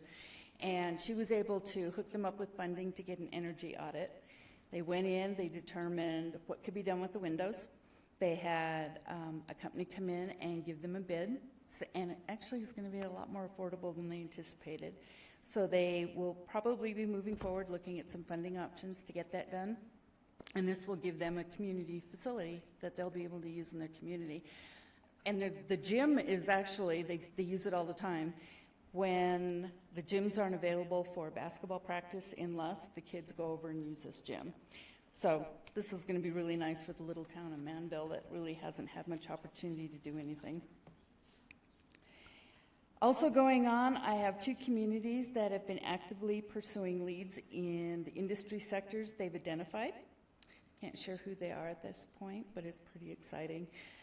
And I also have another county that is working on a potential large project that will create many, many jobs and holds a lot of potential. And so hopefully in 2018, I will have some good announcements for you. But at this point, they're still under wraps. So that's my report. If you have any questions, happy to answer them. Thank you. Thank you, Kim.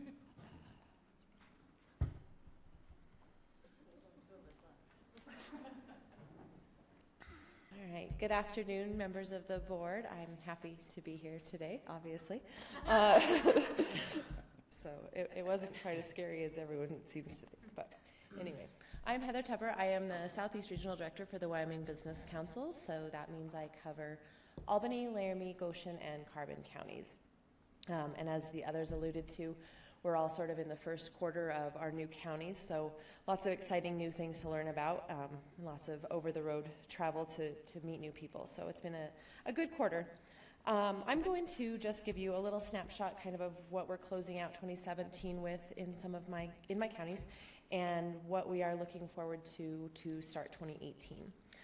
Albany County is excited that the Bright Agrotech project as well as the High-Vis Phase 2 project are nearing completion. We hope that they actually will both be done by the end of 2017. The Empress project downtown has started actual vertical construction, so that's exciting. That project, I believe we are hoping to have everything completed closer to the end of 2018. Downtown development takes a little bit longer than greenfield development, for sure. Last week, several of us attended a open house with Tungsten Parts Wyoming to celebrate the facility that this board helped fund, as well as break ground on an 8,000 square foot expansion that Joe is already planning in Laramie. Joe has also purchased what we all know as locally as the Pepsi building, which is a building north of Laramie and has been vacant, I think, for about 4 years and not being used for anything significant. So Joe is going to move a bit of his manufacturing out there that doesn't require quite as much security or any sort of not quite as specialized of equipment to give him a little more space in his existing facility. Laramie is also helping, looking forward to a wind project developing in northern Albany County, trying to identify how they are involved with that and what that means locally for infrastructure, specifically housing. In Laramie, there is a group that has begun meeting and brought together economic development, Main Street University, several other partners to work on an update for a citywide comprehensive plan, specifically the chapter dealing with economic development. Laramie recognizes that they have obviously some sales tax issues that many of our communities are facing, as well as the funds of this type of entity not being quite as readily available. So they are proactively sort of undertaking their own Endow initiative to figure out what opportunities there are and what they want to focus on as a whole. In Goshen County, we are working on putting together the final pieces of financing for an $8 million Agriculture Technology Education Center at EWC. They have identified several funding sources and are pretty close to having the full financing package put together for that project. It will be an exciting project for the college, strengthen their veterinary science program, as well as several of their other agricultural programs that obviously are very important to that community and that neck of the woods.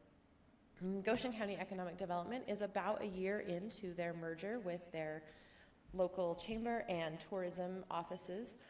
They're all under one roof now.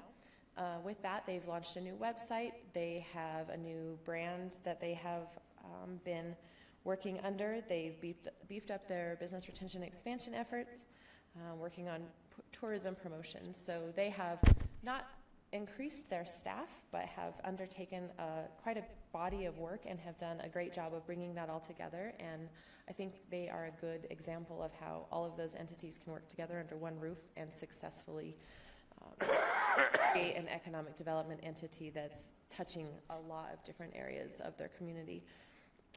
In their business incubator, they worked with 77 different businesses this year in all walks of life and need in those businesses. They have a great business development leader who is helping those businesses, whether they need social media training, they need to find funding, anything like that. And Goshen County Economic Development has applied to have a Main Street program as well. So they're looking forward to hopefully getting that under their umbrella as well and kind of completing that package. Carbon County, my newest addition, and certainly county I'm learning a lot about. One exciting thing that they've been working on as a whole and going on in the Platte Valley is 3 new restaurants between Encampment and Saratoga.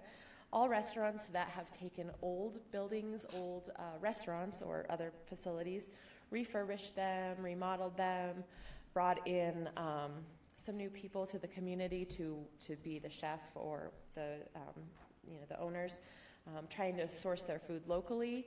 They all recognize the value of having kind of a smaller menu and focusing what they're offering to try to maybe offer a niche that isn't already covered, or just give the residents there and the visitors something new to experience. So that's exciting. The communities there have been taking calls from subcontractors looking for housing information as they gear up for the Transwest and the Chokecherry Sierra Madre projects.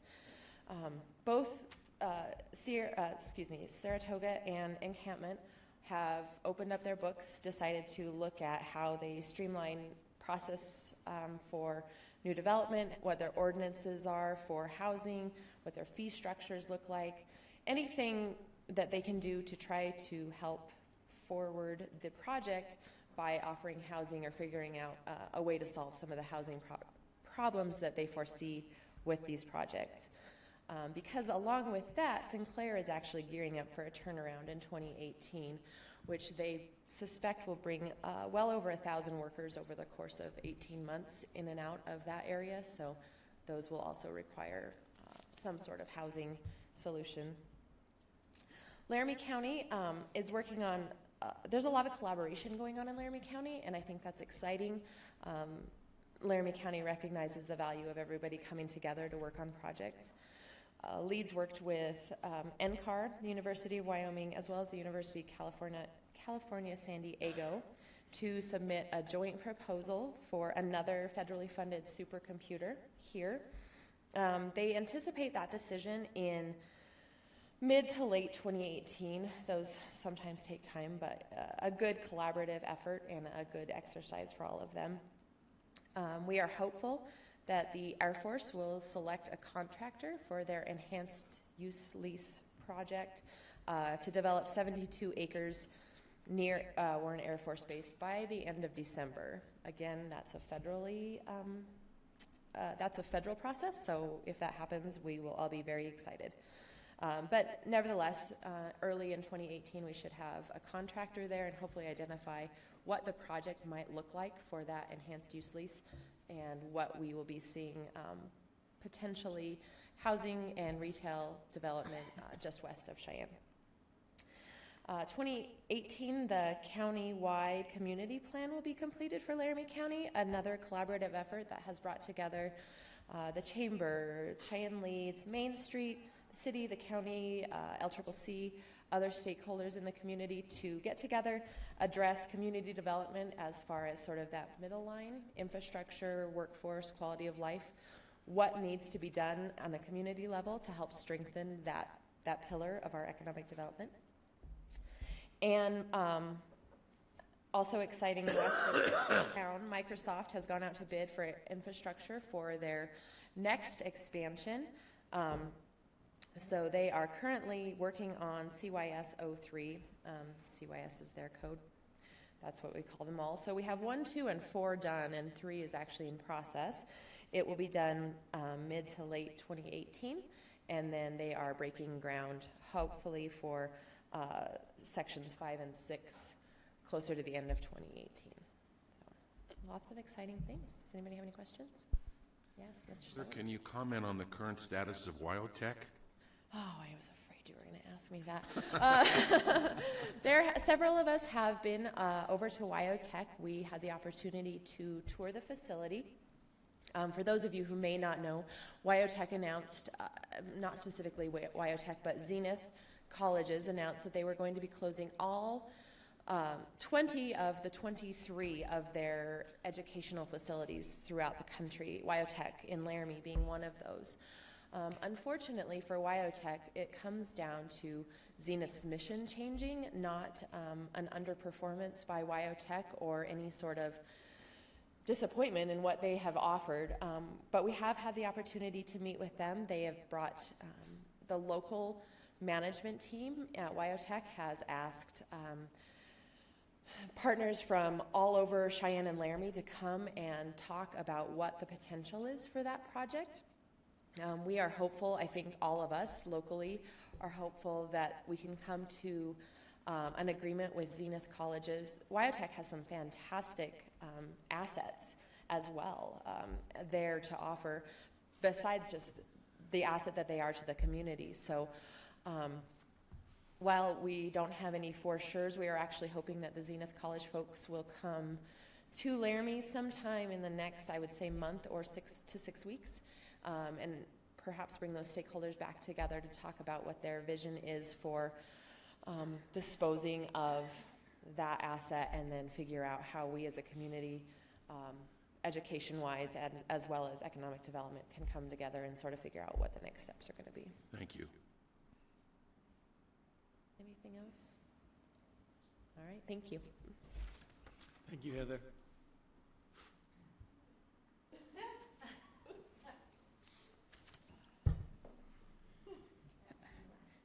You know, when you do an interview, you wonder, should I go first? Should I go last? Should I go first? Go first. My heart rate has gone up and then down and then up and then down. So I'm going to be last. Piers, I made that choice 3.5 decades ago, and just one of the many things I should have thought through before I walked down that aisle. But whatever. So, you, honorable board members, I don't think you really appreciate how much time and effort and worry and what we should say when we come before you for this 5 to 15 minutes that we have. I think you've got it figured out. I have 2 ideas. This is a better introduction. This is a better story. So we're going to go with the story. My name's Elena Zempel. I am the Western Fringe. Now I cover Uinta, Lincoln, Teton, and Sublette counties. I have the Wind Rivers are just to that side. So my region, you go up and down, or you go down and up, because there is no through. Well, there is a through, but it's not with a Ford Fusion. I am just going to talk about something that I see happening in my region that in my 10.5 years with the Business Council, I haven't seen before. And I'm very encouraged by it. And I can't really say it's the Business Council, that's the genesis of it. I am invited and I encourage. But this is some very special people locally who are doing this. One, the counties that I have traditionally worked with haven't really been considered cooperative with one another, or even within the counties, if you are familiar with any of our history. But in the last 3 months, there's a Southwest Wyoming tourism group, and it is headed by some great people out of the Evanston region. And guess who they contacted? Southern Lincoln County. And guess who joined and even gave them some money? Southern Lincoln, I know, right? So UCEDC, which is Uinta County, and South Lincoln, SLEDC, are joining together to put a grant. They're looking for target market industries. It's just smart. They have similar interests. They need that. There's a political boundary called the county line that nobody can see. So this is encouraging. Well, we have the tourism study. Then we have a target market industry study with both of those groups. Then we have Lincoln County, who is meeting right now to see if they can form or get together on a 6 penny. That's 9 communities. 8 of the 9 communities and the county commissioners have shown up for those meetings. That is amazing. So that's North Lincoln County and South Lincoln County. Then we had Sublette, Teton, and Lincoln County get together. And we had Sublette County Commissioners there, Teton County Commissioners there. We had the senators and representatives from that area. And they got together because they felt like there might be something that those 3 counties could work on, including workforce housing, affordable manufacturing buildings, especially for those that had retail outlets in Jackson, tourism. It reminds me of when my kids were young. I was on the phone with my sister, and did you guys ever do those horrible science fair things? And I'm going to my oldest 2, Diana, Trent, take your little brother downstairs and find a purpose for him. And I think maybe that's with that meeting. We're going to kind of try to figure out what our purpose for that is. I think I can see a lot of that there. So I will entertain any questions at this time. Otherwise, have a good evening, and thank you for your service to the state of Wyoming. We appreciate it. And thank you. You bet. At this time, we will take public comment on any of the advisory committees or staff reports.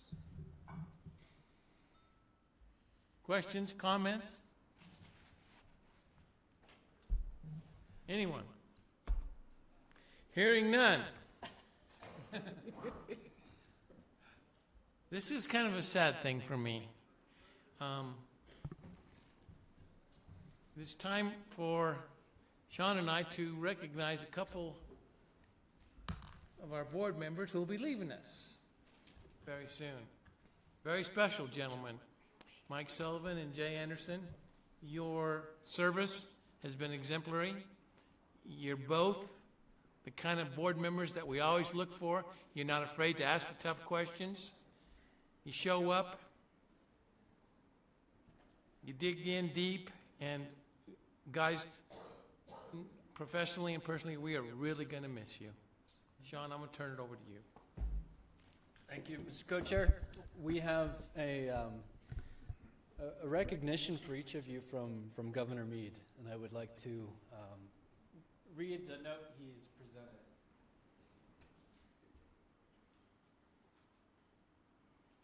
So, Mike, why don't you come join me?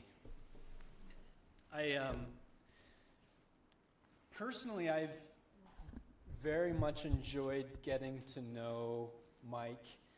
He was a high school classmate of my dad and my brother, or my uncle at St. Mary's. 1932. Yeah.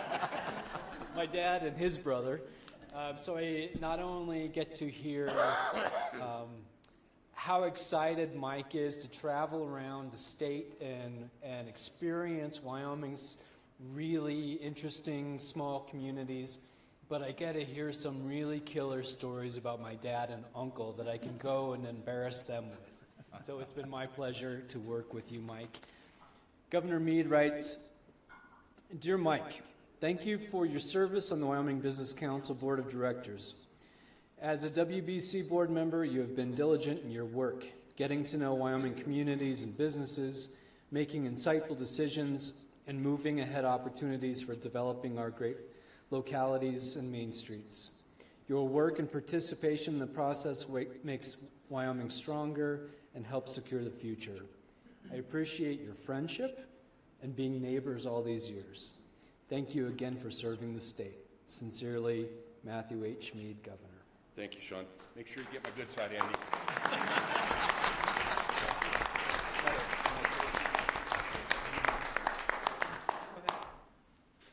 Well, thank you. Thank you both. Boy, what an experience. I got just a couple words here. But like King Henry said to his 7 wives, I won't keep you long.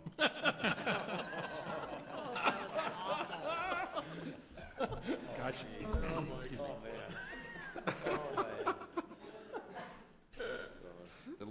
Excuse me. The last 6 years have been incredible. Few of us ever get to experience something like this. It started off a little rough. The first meeting up in Douglas, I caught Jay letting the air out of my tires. And about 5 years ago, Megan tripped me at the basketball game. Yeah, she did. And all kidding aside,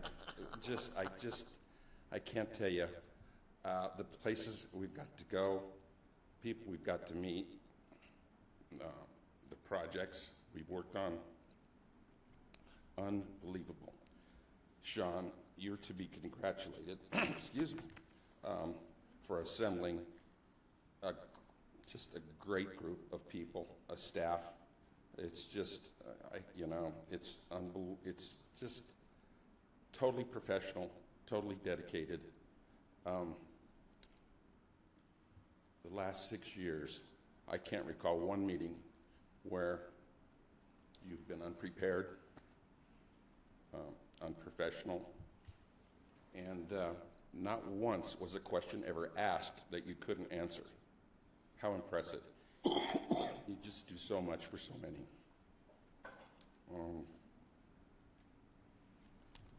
To the board, you guys, just the experience and the achievement and the success. When I look around every meeting, I'm awed by what this group right here has done. You too have done so much for so many. And it's been a pleasure and an honor to be here. It's been a great ride. Thanks.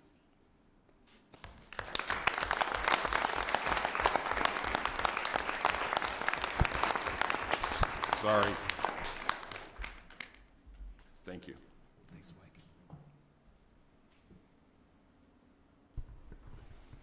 Jay? Jay, you get on up here now. So besides expanding our vocabulary, Jay has been an invaluable board member for asking tough questions. As Cactus mentioned, quality of the board is one that dives in and asks questions of staff, but more importantly, I think teaches staff how we can do our jobs better in the future. So I've really appreciated that about you, Jay. I appreciate that you challenge us in a very healthy, constructive way.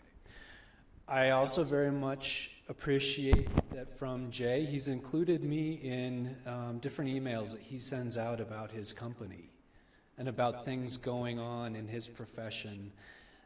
And it's been very helpful for me to understand from the perspective of a service company, from the perspective of an executive, from the perspective of a company that has locations across the West, how Wyoming can do better. So I've learned a lot from you, Jay, and I thank you. Governor Mead writes, thank you for your service on the Business Council Board of Directors, Jay. As a board member, you've been diligent in your work, getting to know Wyoming communities and businesses, making insightful decisions, and moving ahead opportunities for developing our great localities, our main streets. Your work and participation in the process makes Wyoming stronger and help secure the future. Thank you again for serving the state. Sincerely, Matthew H. Mead. Thank you.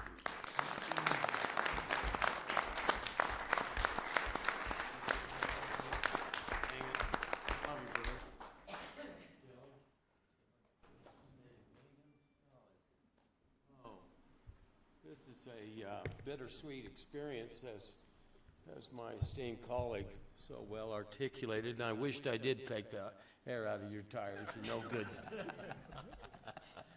You know good Irishman. We, Mike and I, have had some incredible experiences. We're a little different, but we love each other dearly. And I still remember with, oh my gosh, Mike, with incredibly fond feelings for you and your good wife when you had us hosted that dinner. What was it, about 3 years ago? Boy, we had fun that night, didn't we? Oh my gosh, Whoa, what a didn't we? nice, that was a nice touch to invite the entire business council and everyone else to your home, 3 years ago, 2 years ago? 3 years. What an awesome experience. To each one of you board members, my golly, my heart is touched. You represent the very best of an absolutely awesome state. I wasn't born here, and I've told you before, I've been impaired by only having a Utah education, but that impairment has certainly enabled me to appreciate the depth and breadth and beauty of each of you in this great state and its potential and what it's done for me. It's been a phenomenal experience to be a part of this state, a part of the business operations in this state. And Mike was spot on. What a phenomenal experience. I can't even hold the. I'm just pure overhead when I compare myself to each one of you and our former colleagues, and this is a great council. We're citizens of a great state. We have an awesome leader, Sean. I just have such a profound admiration for your leadership style and insight. The staff that we have is top flight. You don't get it any better than that. And I don't know what bolt of cloth that this fortunate state has to have each one of you come from. It's just an amazing thing from 6 years ago, and each one of the board members there were special to today. Each of you represent such a phenomenal individual achievement and accomplishments, and you add value to the forward progress of this state. And I have been honored beyond words to be a small part of an awesome council. And I love each and every one of you deeply and dearly. And it'll be a bit of bittersweet experience leaving you, but thank you so very, very much for putting up with me and tolerating me during these 6 years. God bless you so very much. I'm going to be politically incorrect. May the good Lord bless and sustain you. Thank you so very much. You've been so kind, so wonderful. Thank you. Thank you.